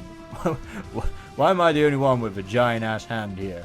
Also an awesome design is by Deer Chops. Look at this. We got a regular mode and a super mode and a fire engine. I love this. You can see the inspiration from RID 2001, but it's so unique and brand new on its own. Once again, I love the regular mode. Super cool, but then it's just amplified with that super mode. Look at that, using all of the fire engine accessories as part of that super mode. Really, really cool. I like the hands. Everything is so well detailed. I need a toy of this. I think I need a toy of this right now. Okay, HasLab, can we actually fund this? This is something I actually want to get funded. Please. Whoa, look at this art style. Okay, guys, I am not putting the fire engines in order. I'm pretty sure that's a fire engine. I could be wrong. Regardless, I'm not bothered. It looks absolutely awesome. He reminds me of Pepsi, but I like it. This art style by Dodgy the Dog is just wow. Look at this art style. Look his face. His face is so cool. I love all of this. I need a comic in this style ASAP. Another cool art style is by Draws Finite. Look at this. This is a really, really cool art style. I like that pose, the iconic Optimus Prime hero pose. It works so well. I would like to see an alt mode of this. You know, if you ever get the time, I would like to see what this dude looks like in an alt mode. And yes, it better be a fire engine. Whoa, what a beast of an Optimus Prime this design is here by L Robot Man. Once again, I'd love to see what he transforms into and how he transforms into it. Look at the layers and detail all over this, and the Optimus Prime head as well is so unique and different, as well as the Autobot insignia. Kind of interesting take you took with that Autobot insignia there. The style of this is so awesome. Same goes for M Panda Arts. Look at this, we've got another good layout of all of the accessories of this Optimus Prime. Seems like heavily inspired from Rise of the Beast, mixed in with, of course, Bayverse with those flames. I like that truck mode for Age of Extinction, really, really nice. And the wheels being on the back like that is super cool. Nice, I like that. That's really, really, really badass. Whoa, also really cool is Familiar Assist. Once again, another fire truck. Nice art style. I like how on the top he's got the Elite Guard, and I like how the headlights are on the chest like that. I wish I could draw this good, you know, honestly.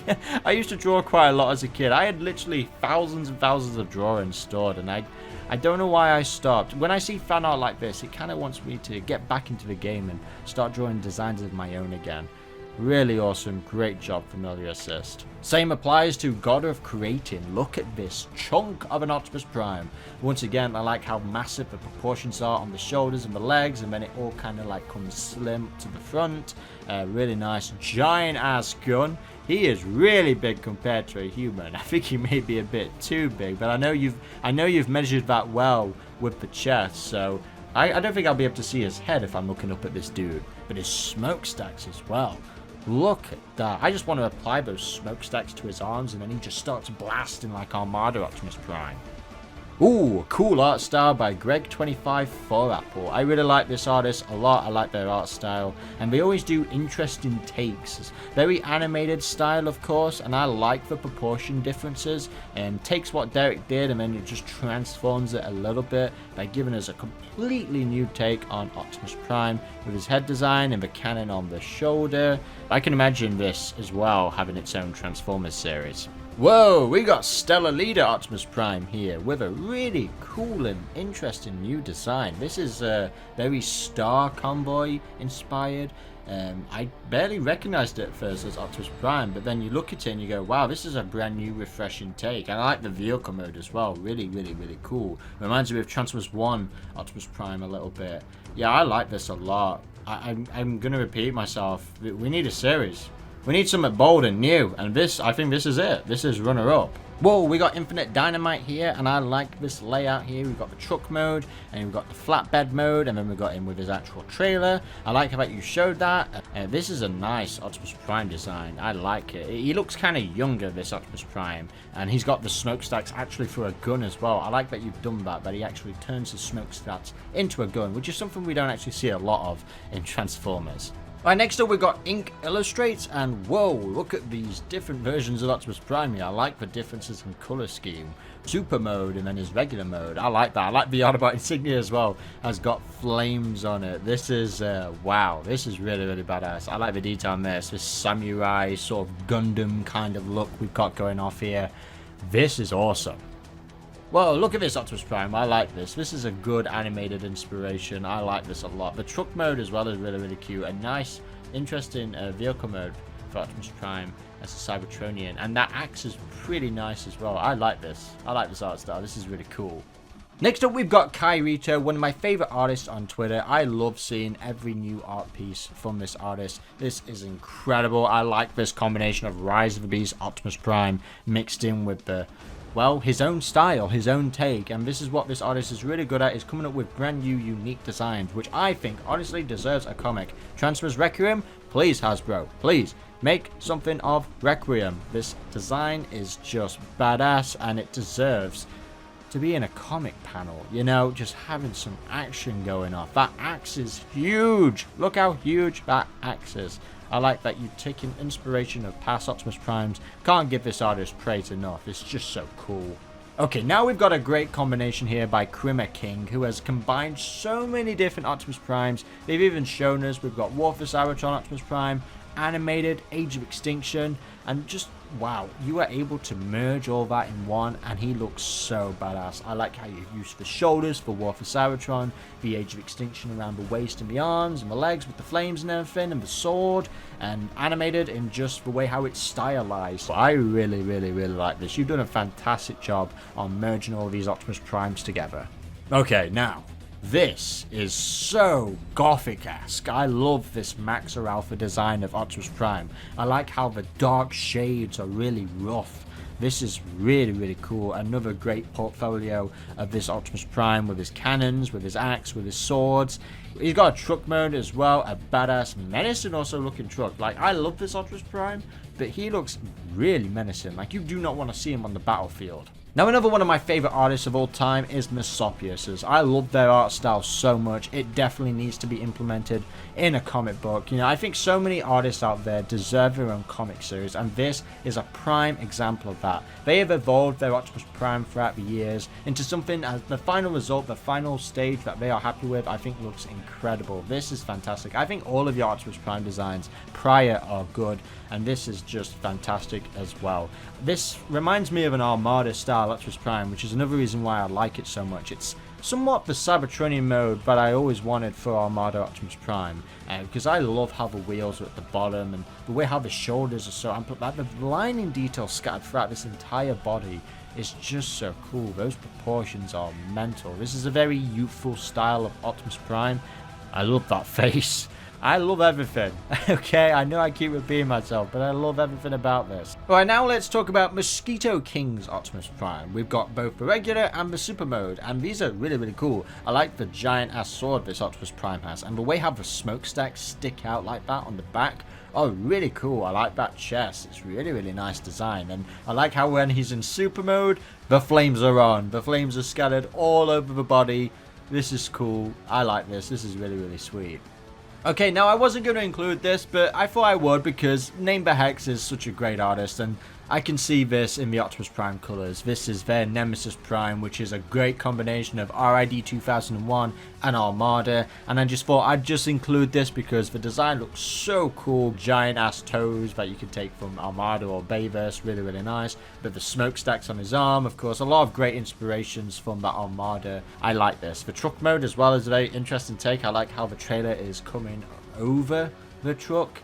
Great artist, always coming up with great designs. Another great design is by Polygon Flygon. I like this samurai Star Convoy style Optimus Prime. This guy means business and you don't want to mess with him. That's a cool axe design. That's an interesting axe that I've not quite seen before. And the chest, the way how it's all compressed is really, really nice. I like the anime-esque style. Really nice with the Autobot insignia in the background as well. Really cool pose. Really nice Optimus Prime. And he's got a lot of fins. He's got some really tall fins going off there. Now for a different kind of Optimus Prime, where he's a triple changer. We got him as a roller and a helicopter, and this is really cool. This is really interesting. I just want more of it. I want more of Optimus Prime as a triple changer with unique modes just like this. Really cool, really nice. I like the battle mask. This guy is ready. Yeah, I mean, come on, give us a helicopter Optimus Prime, Hasbro, please. Now, another one of my favorite artists that I see a lot on Twitter is Primus Ibby. His art style is incredible, and just look at this, Optimus Prime as a gorilla. Well, that's just Prime. I like how the sort of bones are implemented on the gun, and I like the Autobot insignia. Of course, we're used to the Maximal logo, but I like seeing an Autobot logo on this, and his head design is so cool as well. I also want to give a shout out to his other design here. I like this, the giant Autobot shield. This is a cool, badass Optimus Prime profile. I want to play this in a game. Please. I want a video game where we've got this as a playable character. This looks so badass, so nice. We need Optimus Prime with a giant ass Autobot shield.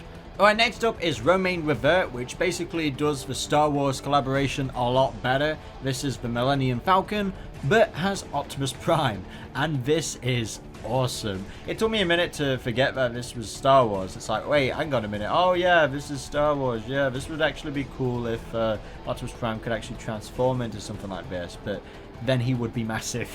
So, but regardless, this is still cool. And that lightsaber as a weapon, that is really cool collab. I really like this. A great combination of both worlds. Another great fire engine Optimus Prime is by Ruby Nesso Convoy. Look at this. The detail is so incredible.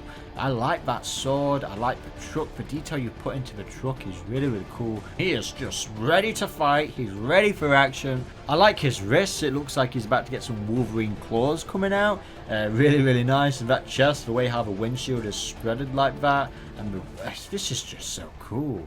Also cool is Reese Mecha's Optimus Prime. I like how we've got this guy in a hero action shot here. Really, really cool. I like how the dirt is just coming up like that. This Prime, I wonder if any Decepticons' heads have been slain, because this dude is ready. I like the chest. I'm curious what he transforms into. I would love to see the alternate mode of this Optimus Prime. Another one of my favorite artists is Shanart here, a great portfolio once again. I like how the Matrix of Leadership is a combination of G1 but also the Bayverse. I like how they put that all together. It's like a shield for the actual Matrix. Nice touch there. I like this Optimus Prime. I can see the animated inspiration, but then also the Bayverse. A great mixture up there. He's got his cannon, he's got his axe. Nice to see him in a good action hero pose as well. I really like this. Okay, now we have someone to draw, and whoa, look at this. I like that pose. I like all these poses here. This is, wow, we need a Transformers series of this. This is awesome. It kind of gives me Armada vibes, but I know it isn't. It's just his hands that are like Armada, and his wheels a little bit, but this is really badass. Is this a fire engine? I think this is a fire engine. I could be wrong. I'm just judging it by the back, the wings here. Ladder turns into a blade. Okay, so it's a fire engine. The Autobot insignia reminds me of the Trans-Tech design. I like that. That's really, really cool. This is awesome. Speaking of Armada, we have Star Wars Stolen's design, and this is just, wow, look at this. It's a mixture of Armada, but then also the war within Optimus Prime. Sir, you're looking robust. I like this. I like how he's got sharp fingers. He's got some sharp fingers going off there, and his toes, I like his toes. Really, really nice. I like this sort of war within Armada Optimus Prime. Cool. I like this proportion style of Optimus. I've always liked the fact that he's a bit more wider, a lot more spread is not the right word. I know what I mean. I mean, you all know what I mean. He's a brawler. He's a brawler. Yeah, he's going to be smashing up a few Decepticons. Now we have Swashpickler, who gives us a regular mode of Optimus Prime, and then also his super mode. I like this super mode a lot. The Armada super mode head, you knew I would like this one without a doubt. Really cool. I like this slim look of Optimus Prime. This is really cool, and the smokestacks on the back remind me of Age of Extinction just a little bit. That chest area is super well detailed. You still recognize it as Prime, and this is a great example of that. I was going to say prime example again, but I held myself off because I've been saying that way too many times. Okay, now we just had a small prime. Now we have a wide prime. This is huge. Look at this guy. This is Optimus Pax. This is by Tank Person Arts, and it says it in the name. This guy is a tank. We've got his Energon Utility Axe, Iron Gravity Blaster, Flashlight mode. Oh, he's got a flashlight. Yes. I love this a lot. That is a menacing looking truck as well. What's his license plate? That says 11 Con. And this isn't even a super mode. This is just him. So that's how big his head is in general. Really nice art style. Reminds me of somewhat of a Samurai Jack and Johnny Bravo kind of art style. I like it. This is really cool. Now we have Teminus Artworks Optimus Prime, and I think the reason why I love this so much is that he allows Jesse and Walter White to cook meth inside of him. Look at that. That is the Breaking Bad van. I like this. The Wise Wanderer. Yeah, he's a wise wanderer, right? He goes out high in the desert, allows Jesse Pinkman and Walter White to create crystal meth. But he also spends time to admire nature and look at the birds. I mean, this Optimus Prime is a big softie, but he's also part of a drug empire, which kind of a bit sus, if you ask me. All jokes aside, this is awesome. Next up, we have the Cyber Bunny, and I really like this art style. I love the proportions on this Optimus Prime. I would love to see the full body of this dude. I would love to see what his legs look like. I can imagine him having some thick ass legs. This is really nice. I like this so much. How wide the chest is and the torso, the way how it all meets with the shoulders. So cool. This is really, really cool. And yes, I hope you finished this. If you have, let me know, because I would love to see this. Now, another one of my favorite artists that I see a lot on Twitter is Vinny Arts a lot, and it's a fire truck, and this is badass. Look at this. Wow. Something refreshing, something brand new. This, Hasbro, listen to me, please. Look at this. Vinny Artsalot knows what's next, and this is definitely what needs to be next in the world of Transformers. We need to bring back Optimus Prime as a fire truck, as we've established already many times in this video. But look at this art style. It borrows so much from Armada, but then it's so unique as well on its own, where it's just completely brand new. I like it. You can see every part of the truck. That's why I like so much. It just works. It's just a great, great design. What I'm trying to say is that every part has a place, and I really like that. I like it when you see that. And that face design as well is really, really cool and unique as well.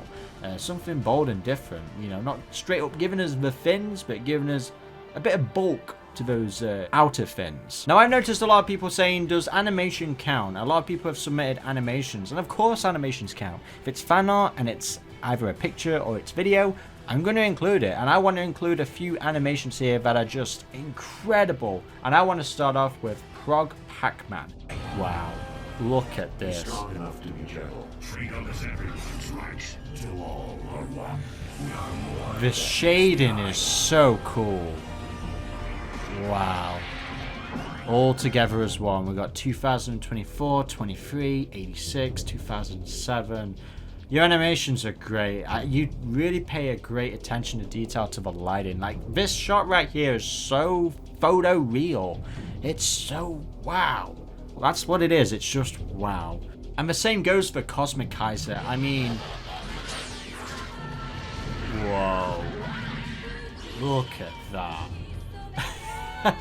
That's so badass. Hasbro, we need an anime of this, please. Now, our next fan art animation is by Tyron, who combines Transformers One and Transformers Animated and gives us the final intro shot of the show with all of the Transformers One characters, and it looks incredible. I would love to see the entire intro of this. That will probably take forever, but I will wait forever to see that. I'm just freeze framing it at the right moment so we can get a look at all of these characters. Wow. Such a great job of capturing that art style in animation, and yeah, really impressive. I love this. Now for our final fan art, we have Wint Silly. I hope I've pronounced that right. I'm sorry if I've just butchered that.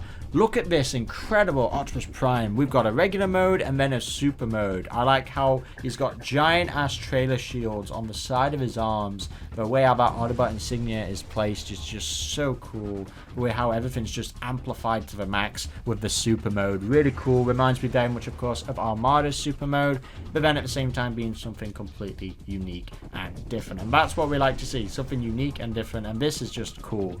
I really like this. I like how we got a back shot as well. Really, really nice. Yeah. As I've said throughout the entirety of this video, all of these fan arts deserve a comic, a TV series, a movie in some regards. Just, wow. Fan art sometimes can be 10 times better than official production. Now let's move on to some Bumblebee fan art. First up is by Fred, the Stamen Boy Extra. He's done a great shot here of all the gang together with RC, Wheeljack, and Bumblebee. Looks very, very nice, and I like his Bayverse. I like his art style, looks really cool. I like how smoked Bumblebee is. He looks like he got beat up by a truck. It's fire. It's absolute fire. That one in the back looks really sad. Why is RC screaming and why is it kind of hot? She's like, this is Pablo, not Wheeljack. And B's just like, I'm just happy to be involved. Alright, next up is a really nice one. I like this artist a lot. S tier. We've got Compacula. Yeah, well, yeah, definitely S tier. I love how cute and fuzzy he is. He's just... I mean, I'm kind of terrified to touch him, though. I feel like he might prick you just a little bit. Terrified that's the one I'm least terrified to touch. This is Bumblebee from Steven Universe. Yeah, this is... that's a good comparison. Ripped straight out of Steven Universe, yeah. And he's a dwarf star. Make this into a plushie, now. We need a plushie of this now. Please, Compacula, do it. I like this next one. I like how badass this looks, and I like how his missiles actually look like bees. This is by Shan Art, one of my favorite artists. Looks really cool and badass. Really adds in the black camouflage really, really well. It's very professional. I love he's just pew, pew, pew, pew everywhere. His missiles remind me of Scorponok. I like that how they gave him red eyes. Next is one of my favorite artists, Deceptinator, and this is a really cool looking design. I like how the front of a car integrates with the toes. It looks really nice. It's a very interesting design I've not quite seen before. I like his happy little face. One detail I really like is his license plate is B127. Yeah, that's a nice little detail. I like that. I also like that the stripes are on one kneecap and not the other one. That's cool. Another artist I really like as well is Anti-100. This is a really cool Cybertronian looking alt mode. Kind of gives me Sunstreaker vibes a bit, but you can still see it as B. I mean, he just looks like he's up to some mischief. The 6 wheels does throw me off a bit. It still looks cool. I know, I've never seen Bumblebee with 6 wheels before. Kind of reminds me of Hot Rod, just with an extra wheel. I love it. I want to kiss it. Another one I like is Deer Chops' Cybertronian design of Bumblebee. This gives me definitely War for Cybertron vibes. I like the proportions on the arm and the legs as well. I love how kind of like... You see, I think that's the right amount of blue. Yeah, this is a good amount of blue. I like the blue. It actually looks like the highlights real as well. Like that glow effect is really nice. I want to see this as Shattered Glass Bumblebee with the blue highlights. Another one of my favorite artists is by Vinny Arts a lot. This is just adorable. I love how cute he looks. He looks really adorable. I love the proportions really on stocky. this. Yeah, really stocky Bumblebee, but I want a comic book of this. I want this to be in an actual comic because I just love how his eyes are just so cute. I also like his alternate version that's like a gold bug shattered glass, I believe. Oh my god, it reminds me of Soundwave. And yeah, exactly, a very evil version of it. I just love how it can go from cute to being an absolute nightmare fuel. Another design I really like is by Paito XD. This is his B-boy. He transforms into a 1970 Ford Mustang, and this guy also looks like he's up to no good. Looks like he's about to cause some trouble. Got some thick legs. It looks like he could beat you to death. Looks like he's about to beat you to death. Brian, watch out! He's gonna punch you. Ah! One of my favorites is Maxa Alpha. I like this. He takes a more... He combines Transformers Animated and Bayverse really, really well. And he's obviously taken a lot of inspiration from the Bumblebee movie as well. I just love this. I love the vehicle mode. The vehicle mode is just so badass. Just so... The alt mode should have been reactivate Bumblebee if they continued it. Yeah. This looks very aggressive. Like I said, he does his inspirations as well. He shows us his inspirations, which is what I really like. A Camaro. I don't think anyone's going to get the reference, but it looks like something that would be in Acceleracers. It looks very professional quality. Alright, next up is a Distinguished Drifter. This is by Terminus Artworks. Let's see, it looks cool though. He looks really cool. This guy is way too cool. And the Autobot insignia. Sunglasses on. Yeah, the Autobot insignia is like wrapped around is a necklace as well. It looks like he's got a shark tooth necklace. Okay, this is my favorite because he's distinguished. He's a distinguished gentleman. But he also seems like he could sell you some weed or something. I don't know. This guy. That makes him the best one, doesn't it? I mean, look at his alt mode. He could, but I trust him anyways. Yeah, I trust him anyways, even if he's like a criminal. I trust this guy with my life. He's the cool kind of criminal. Another cute one I really like is by Dino Ops. This is a very cute, sweet one. I like it.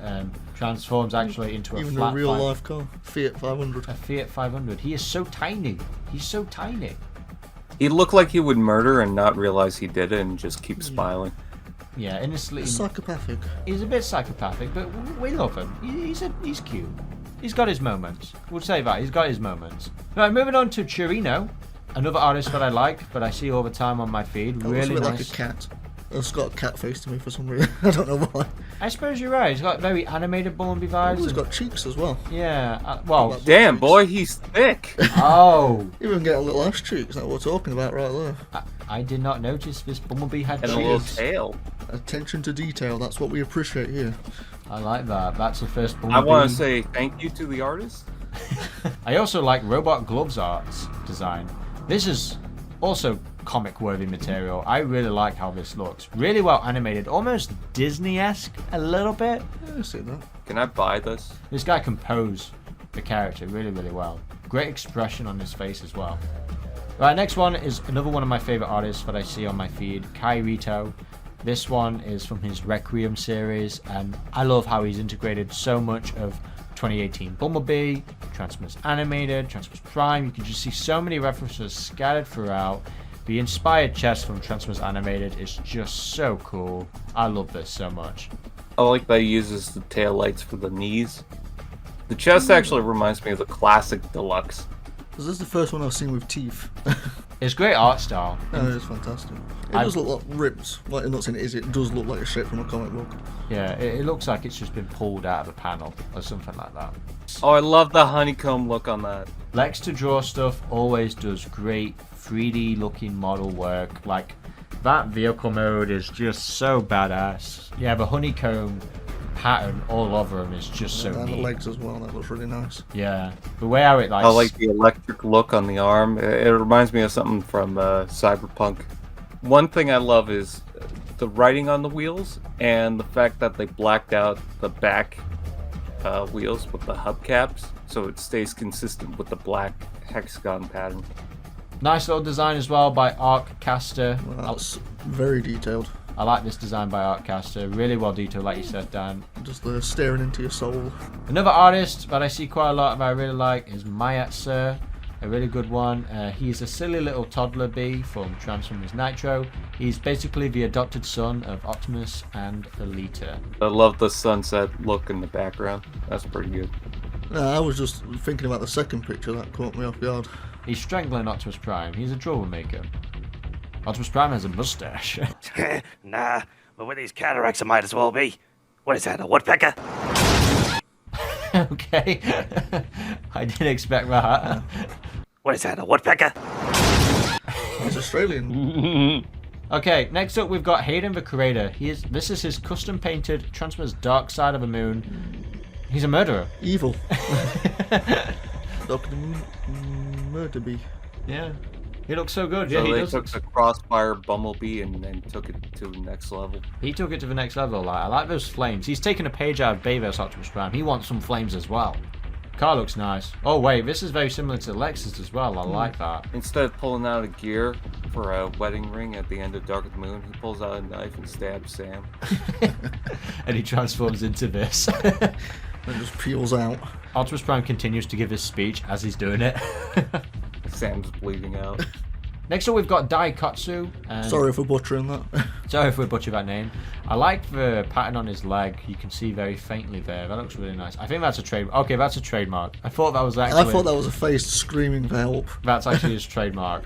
I like it. Still cool anyway. I like this face actually as well. It gives me very much anime vibes, and I really like that. He looks very kid-friendly for sure. Like the little eyes in the chest staring into your soul as well. Yeah. The body looks like a turtle trying to poke out. I like it. It's very cute actually. I would love to see an alt mode for this. I want to see it beat up Starscream. Okay, next up is Shadow Duelist. He looks angry. He looks really angry. I like that. He's a young Autobot His scout. chest looks angry. Yeah, Even the car version looks angry. Everything's angry with this dude. He means business. Do not mess with this guy. Oh, he's gonna sting you, Bri. If you talk shit about him, he's gonna sting you. He's gonna sting you. Sting means stab. Yeah, I want to send an apology to everyone of my followers. I didn't mean it. Oh. Hey, an interesting one here is by Awesome Dab 81. He's turned B into a helicopter. That actually makes a lot of sense. It looks like a bug. He actually looks like a does bug. make sense. Yeah, he's actually a bug. He actually looks like a Bumblebee for once. Oh. I like how they flip the panels for the wings to be gray underneath because it looks like insect wings now. All right, next up we've got Romain Revert. This is his. I'm into this. I like his, Star Wars. This is his Star Wars and Bumblebee triple changer. It actually reminds me a bit of what's that video game called? Wipeout. Oh yeah, Wipeout. That was a good game. That was. I am George Lucas and I approve this vehicle. I'm gonna put it in the next Star Wars movie. Oh my god, sexy legs. I love it. Familiar Assist has done a really good job here. I love the artwork and yeah, They're very feminine legs. And I like that. I mean, his face is very like, look, he looks like a proper sly. Very sly, like he's up to something. He's also known as, I love this, aka Bumbler, Badassatron, Yellow Cliff Jumper. He's a yapper. They call him the yapper. You're a guy who yaps. Transforms into a Mini Cooper. I like this Mini Cooper. This is a really nice one. We need more Mini Cooper Transformers. Just because you like Mr. Bean. Another cute one is Ace and Space 11. This is a really cute one. I love this cartoony style. It's so adorable. Here's my Boo Boo Bee. I love that. I love the proportions. They're just so cartoony, so nice. I like it. I like his face. It kind of reminds me of the comic. Was the worst bot ever. Next up, we've got Callahan Nikolai, and this that boy looks very spiky. He's got antlers. I love to know the story about that. This mighty Bumblebee, B rank of the 127th batch of super soldiers cloned from Predacon DNA by the scientist G-Axis for Sentinel's war machine. He escaped with his brother C-127 Cliffjumper to become a heroic Autobot. A very interesting origin story. That is. Even gave him his own backstory. Yeah, quite a wild one to be fair, but I like it. It's interesting. And he looks very scary. Alright, next up is by DKKD. Very cute, nice. I like this one a lot. He's my yellow guy. Very Cybertronian. I like how the yellow feels like a secondary color, but it's not like the black Bumblebee. You know, there's just enough to where it's not feeling like the reverse. I love good grey. The grey really blends in with the blue highlights all over it. Yellow pops out quite well. Yeah. His face is also pretty cute. Alright, now we've got, well, another one with teeth. We know this guy is going to be causing trouble. It's like he belongs in Foster's Home for Imaginary Friends. It just looks like a kid that's dressed up like one. This is Stingrat C, and this is really cool. I like this. I like how dorky but also mischievous he looks, and the Autobot insignia, the way how that's been drawn is really cool. This guy has spray paint somewhere. I know it. He looks like he's got some. Yeah, he's gonna spray paint. He looks like a bit like a delinquent. Yeah, I mean he looks like he's like an actual teenager. Yeah, he looks like he's about to. He's basically a baby protoform. It looks like he's gonna bully Lisa Simpson. I know. Yeah, he's a bully. He's a fun bully. Got a good heart somewhere. Next up, we've got A All Different, and this is his final revised version. I love how we've got a comparison with him and Optimus Prime, and also really great design. And another Mini Cooper, by the looks of it. Very much like that classics Bumblebee, isn't this right, Brian? Very classic style, but obviously he's got the Mini Cooper. Yeah, like that IDW Generations. I like that he's got a shield on his shoulder, and also I appreciate the fact that Optimus Prime is a fire truck. Thank you. We need more fire trucks of Optimus Prime. Yes. Really great art style. Love it. This is by Toa Cacao, and this is his young little Autobot scout. He turns into an undisclosed muscle car from the early 2000s, and he looks like he's full of. Well, he may not seem like he's full of muscle, but you know this guy can do well in combat. He looks like a very elegant fighter. I like the proportions. I like how it's so heavy at the bottom, but it's not so much at the top. He looks like he would be an Alita Battle Angel, but he definitely reminds me of some of the concept art for Bumblebee in the first movie, especially the legs. Thick, chunky legs. He got thick legs, and that's why we love him. Of course, I've got to mention Mesopius's Bumblebee design. It's a good combination of the High Moon designs and Reactivate, and I really like this. I really like this art style a lot, as I always mention. And yeah, I just love the head design. Looks really cool. Oh, I love that. I'm going to beat you to death. Oh, this is really nice. Damn, boy, he's thick.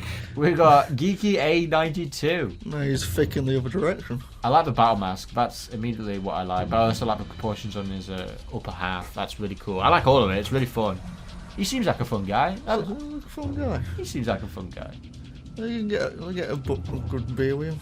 Yeah, you can get a beer with him. Okay, next up we've got Rotten Soup, and he looks like he belongs in South Park, and I love it. South Park Transformer. Yeah. He's a tiny smart car. He's an odd little fellow, so to say. He looks like he's ready for the snow. He just wants to show you some love. He does look like a kid wearing basically winter clothing. He's got a love heart on his hand. He just wants to show you a good time. He wants someone to play with him in the snow. Yeah, but I'm gonna be fooled. There's gonna be one of those electric things in his palm. Yeah, he's an odd little fellow.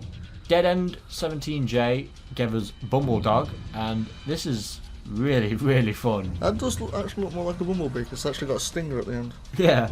Yeah, it's got 6 limbs. It's got wings. I like the visor. But his alt mode as well is pretty cute, pretty adorable. Very 60s, 50s? 60s, 70s, 80s, 90s. Some decade. It looks cute. I love it. I love the head looks like a stinger as well. Alright, I like this one by Angel. He's a little scruffed, they said.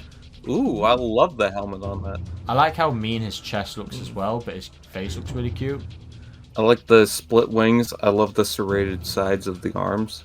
It actually looks like it's based on a Bumblebee. Radio Gamma. I like this one. I like the proportions on this. A big, hunky, chunky guy, but he looks really sweet. A big hunk. Badass, though. I would lay with it and cuddle. Alright, next up we've got 8-bit art, and I really love these designs. I love the art style. I would actually hang these up on my wall. Can I have that as my phone cover? I love the style. It's so cool. I want to see more of these. Now let's move on to some Jazz fan art.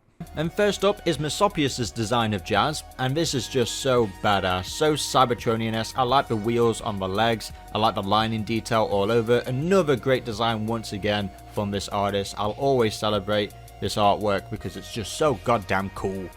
Next up is one of my favourite artists that I've been following for a very long time now, Max Araltha. They follow the aesthetic and style of Transformers Animated, but do fresh, new takes of designs, and this is just a great example of one, Jazz here. I love the visor, I love the Cybertronian-esque mode, you can see his weapons as well. Such a brand new and refreshing take, and I love it. I hope to cover more of his artist artwork on this channel because they have done great designs of other characters. Another fantastic piece of artwork is by Van Hilton, who did his interpretation of Transformers Prime Jazz. This is exactly how I imagine Jazz in Transformers Prime. The aesthetic is just spot on, the head design and the vehicle mode. Now yes, we had Smokescreen as this sporty car, but honestly just imagine Jazz lecturing Smokescreen. You know those episodes where Smokescreen was being immature? He needed someone like Jazz to kind of guide him in the right direction. Now let's move on to Ironhide. First up, we have Mesopius's and Prime Kelly's designs. Both of these are absolutely fantastic. With Mesopius's, I want this to be Ironhide in the Transformers One sequel. This is the bulkiness I want, and I would like them to include the cannons because he's become so much more iconic with them. And Prime Kelly's design, this is just a great alternative in the animated style. Like, I love how big those shoulders are, his legs, and the beard as well, as you can see on his face. This is like animated Ironhide many years into the future, and I just love this so much. Huge love as well to Max Araltha and Shanart's designs. You can tell they're both inspired by the Bayverse, but they've taken completely different approaches. I like what Shanart has done with the vehicle mode. His chest, it kind of reminds me of Hearts of Steel just a little bit. We've got different varieties when it comes to the cannons. Both of these designs are just fantastic. Also fantastic is of course Kairito's Ironhide. A lot of inspiration from the Align Continuity's concept art, but also from Animated. I like that they've given this Ironhide the effect of having the Iron Shield, and I hope that future Ironhide incarnations adopt this as well, because I know it's on the nose and very cheesy in some ways, but I think it's badass, and I think Ironhide should definitely include this in the future. So as always, Kairito, fantastic artwork. Now let's give a shout out to Izared's and Blaze Cross's designs. I like the art style that Izared has done. Of course, very similar to Transformers Animated and Bayverse. I mean, it's obviously Bayverse when it comes to those toes, but I love the head design. I like this sort of grunty look of Ironhide. And when it comes to Blaze Cross, I like that he's got his wheels on the shoulders, and like how you've used the Earth Wars chest in the front there. This is how he should have looked in the Earth Wars game. Another good Transformers Prime-esque style. Moving on to Optiprimus 217 and Victor Wilfong, giving us some unique art styles. Optiprimus, of course, giving us those wacky and interesting proportions. I just love this style so much. But his face is actually pretty cool as well. And when it comes to Victor, I really like this humanoid sort of approach that you've taken with your designs, really nice. I like how he transforms into his iconic G1 van mode, and using the top of the hood as a shield as well is really nice. Next up, I want to give a shout out to Riot DKM. Really cool design. I like the vehicle mode. I like how the chest, you've taken inspiration from the original Generation 1 toy. And then we've got Student Scissors with a really good creative design here. I like how his wheels are at the bottom of his feet, and I like how they're on the top of the shoulder as well. Of course, once again, taking inspiration from that original G1 design with his chest there. I like that the window shield is just above his head. And he's got cannons. It's always good when he's got cannons. Speaking about cannons, we'll talk about God of Creating and Frank A's designs. I love what God of Creating has done with the arsenal he has got on top of him. That is such a massive back cannon. This is an Ironhide you don't want to mess with. I like how he's got grenades around his waist as well. Really, really cool design. I like the style. And when it comes to Frank A's, I love how shrunk this guy is. This dude, he's got big ass toes, he's got big ass cannons, and I like that I like a lot of artists are using the windshield aspect as well from Transformers Animated. It's a really, really cool approach. Another approach I really like is from changing his tuba, where he's given G1 Ironhide cannons. Of course, he's changed up that G1 design, and he's also given him a tattoo as well. So this Ironhide looks a lot more tougher. He's been taking a page out of Bayverse book. We've got a great lineup of designs here from the Rio Michael, Bumblebee TF, and Locust Focus. I like what the Rio Michael has done here with G1 Ironhide, once again giving him that extra armor. I like he's got the Elite Guard on his arm as well. And then with Bumblebee TF, this is just G1 Ironhide, but just buffed up to the max. I really like this art style a lot. I really like the bulkiness from Locust Focus, a more cartoony approach, but it's still a cool and badass looking design. I like his legs, I like how chunky they are. Dude's been hitting the gym for sure. Also hitting the gym are Odysseus's and Name Hex Official's designs. I like the 3D model that Odysseus has done here. This is also what I'm talking about when it comes to the Transformers 1 sequel. I want Ironhide to be a bit more bulkier, a lot more buffer like this. This is a good Cybertronian, G1 and Bayverse inspired design. And while that may be familiar, I also like what Name Hex has done very differently. He's got giant ass cannons, which is very cool, and I like how his legs look as well, looking almost like treads. The proportions and style on the chest and the shoulders, how it all builds up together, is really cool, and taking those original Diaclone colours as well. Of course, you could say Bayverse colours, but still, I like how the orange and the yellow mix with each other with the red. I also really like Egg Boy's approach with his Cybertronian Ironhide, his face of course being G1 but harkening back to Bayverse where he had that damaged eye. And his Cybertronian mode is so robust, this is what I wanted in the Bumblebee movie. And when it comes to Mr. Osprey, I like how all fan artists just agree that Ironhide should have been a Hummer. I like that for an Earth mode. I like the GMC, it's my favourite, but if he looked like this in 2007, I wouldn't complain. Of course, I have to mention Lex 2 Draw stuff. I love this magazine-like cover, and his head mode very much paying homage to Energon, so he's combined elements from Bayverse, G1, and Energon, and it works. This is the Energon Ironhide we should have had from the beginning. And I just love how he's got chromia on his kneecap there. Now moving on to Pocket Heavy and Primal, I like what Pocket Heavy has done with his Ironhide, giving him a SWAT look as well. I can definitely imagine him transforming into something like that. Great style, I really like it. And same goes for Primals as well. I like the good contrast between the black and red, featuring a lot more black and very subtle red. I like the style of those cannons. And I like that you showed us that he has a battle mask mode. Now moving on to our final Ironhide fan art design, it's of course by Vinny Artsalot, and this is just wow. I love this. A great contrast of Transformers Animated, Bayverse, G1, all of it. And he has those horns on the front of his car. That is just wow. I never imagined Ironhide having a bull effect. Literally. I like that truck mode a lot. And the cannons are just the right size as well. It really fits with that window shield. Yeah, get this in a comic book. I want to see this design in a comic. Credit where credit is due. I am impressed by our most recent performance. Now let's move on to Ratchet. And first up, we have one of my favorite artists, Kairito 10, who basically meshes all the best worlds of Ratchet from animated, movie, G1, And I gotta say, this is a brilliant combination. I love the buzzsaw, I love the claw from animated. This is just, to me, superior. And he's actually done some head variants as well, to our personal preference. He does the type of artwork that could be in Transformers comics. Just like the Nick Roche style, very detailed, like very... You get a sense of the 3D-ness of it all. It is interesting how he tends to like combine all the universes into one character. It's pretty cool. Our next fan art is by RF Daikozu, and this is what I was hoping that the War Within Ratchet would look like. Yeah, I like it in the green a little bit more, to be honest. I'm kind of a greenhead. A nice big vehicle that has wheels and treads. Because that's how you know they're serious business. Alright, now we've got a really sweet one by Terminus One, and this is a female Ratchet, and I gotta say, I love how the skirt comes from the back of the character.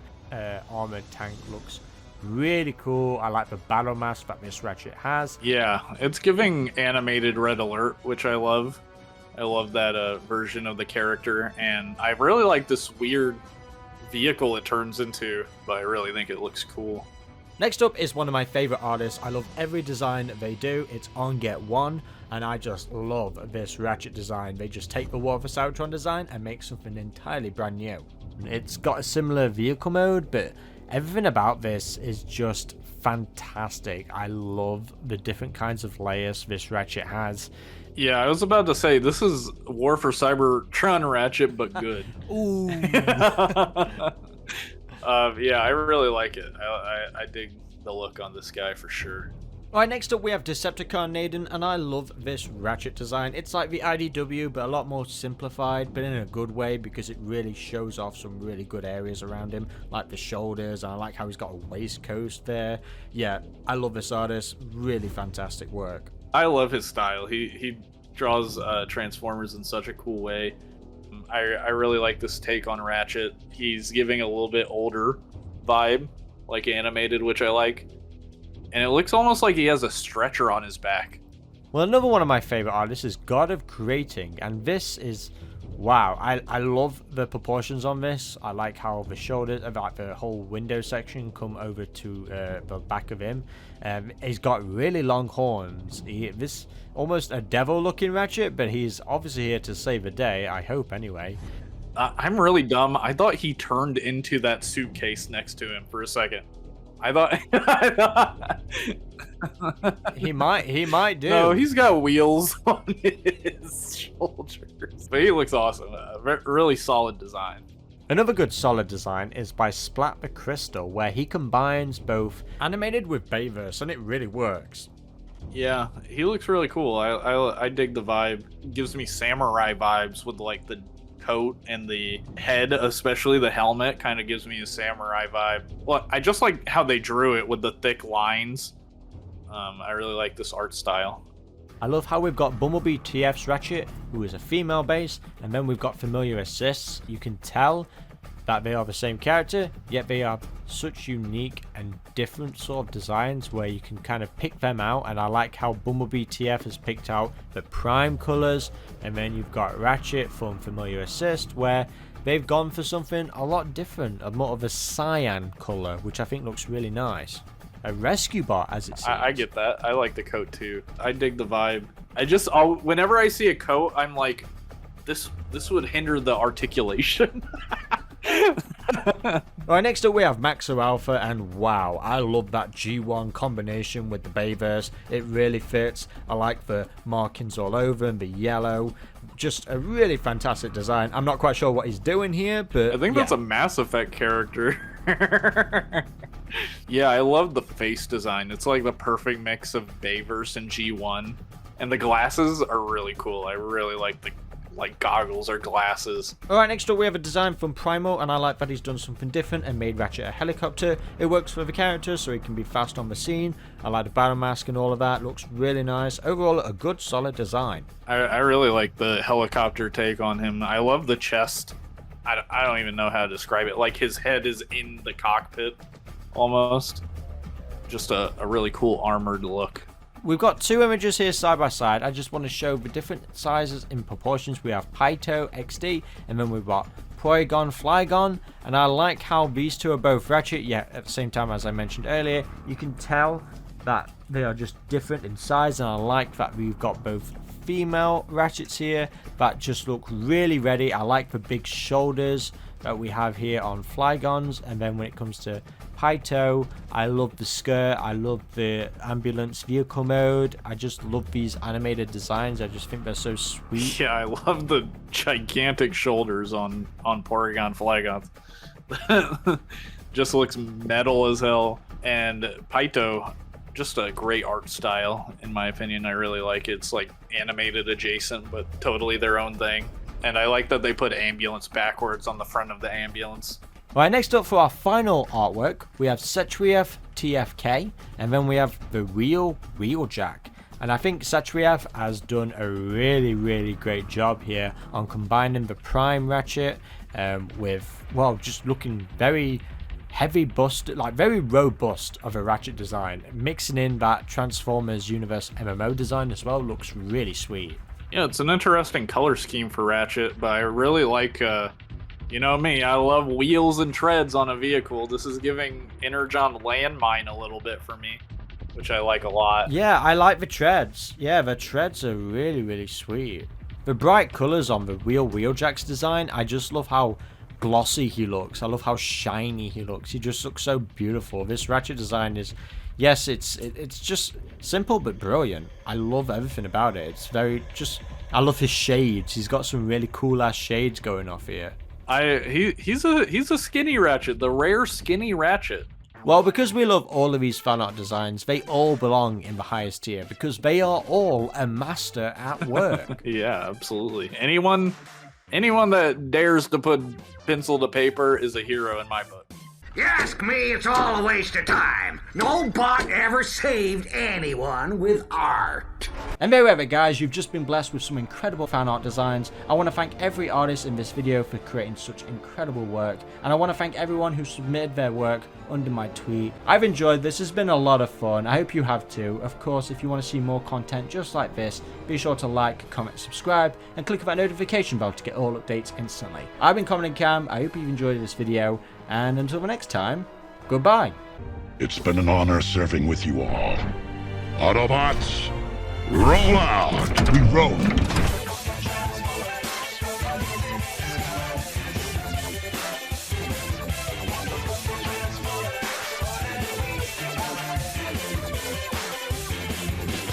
The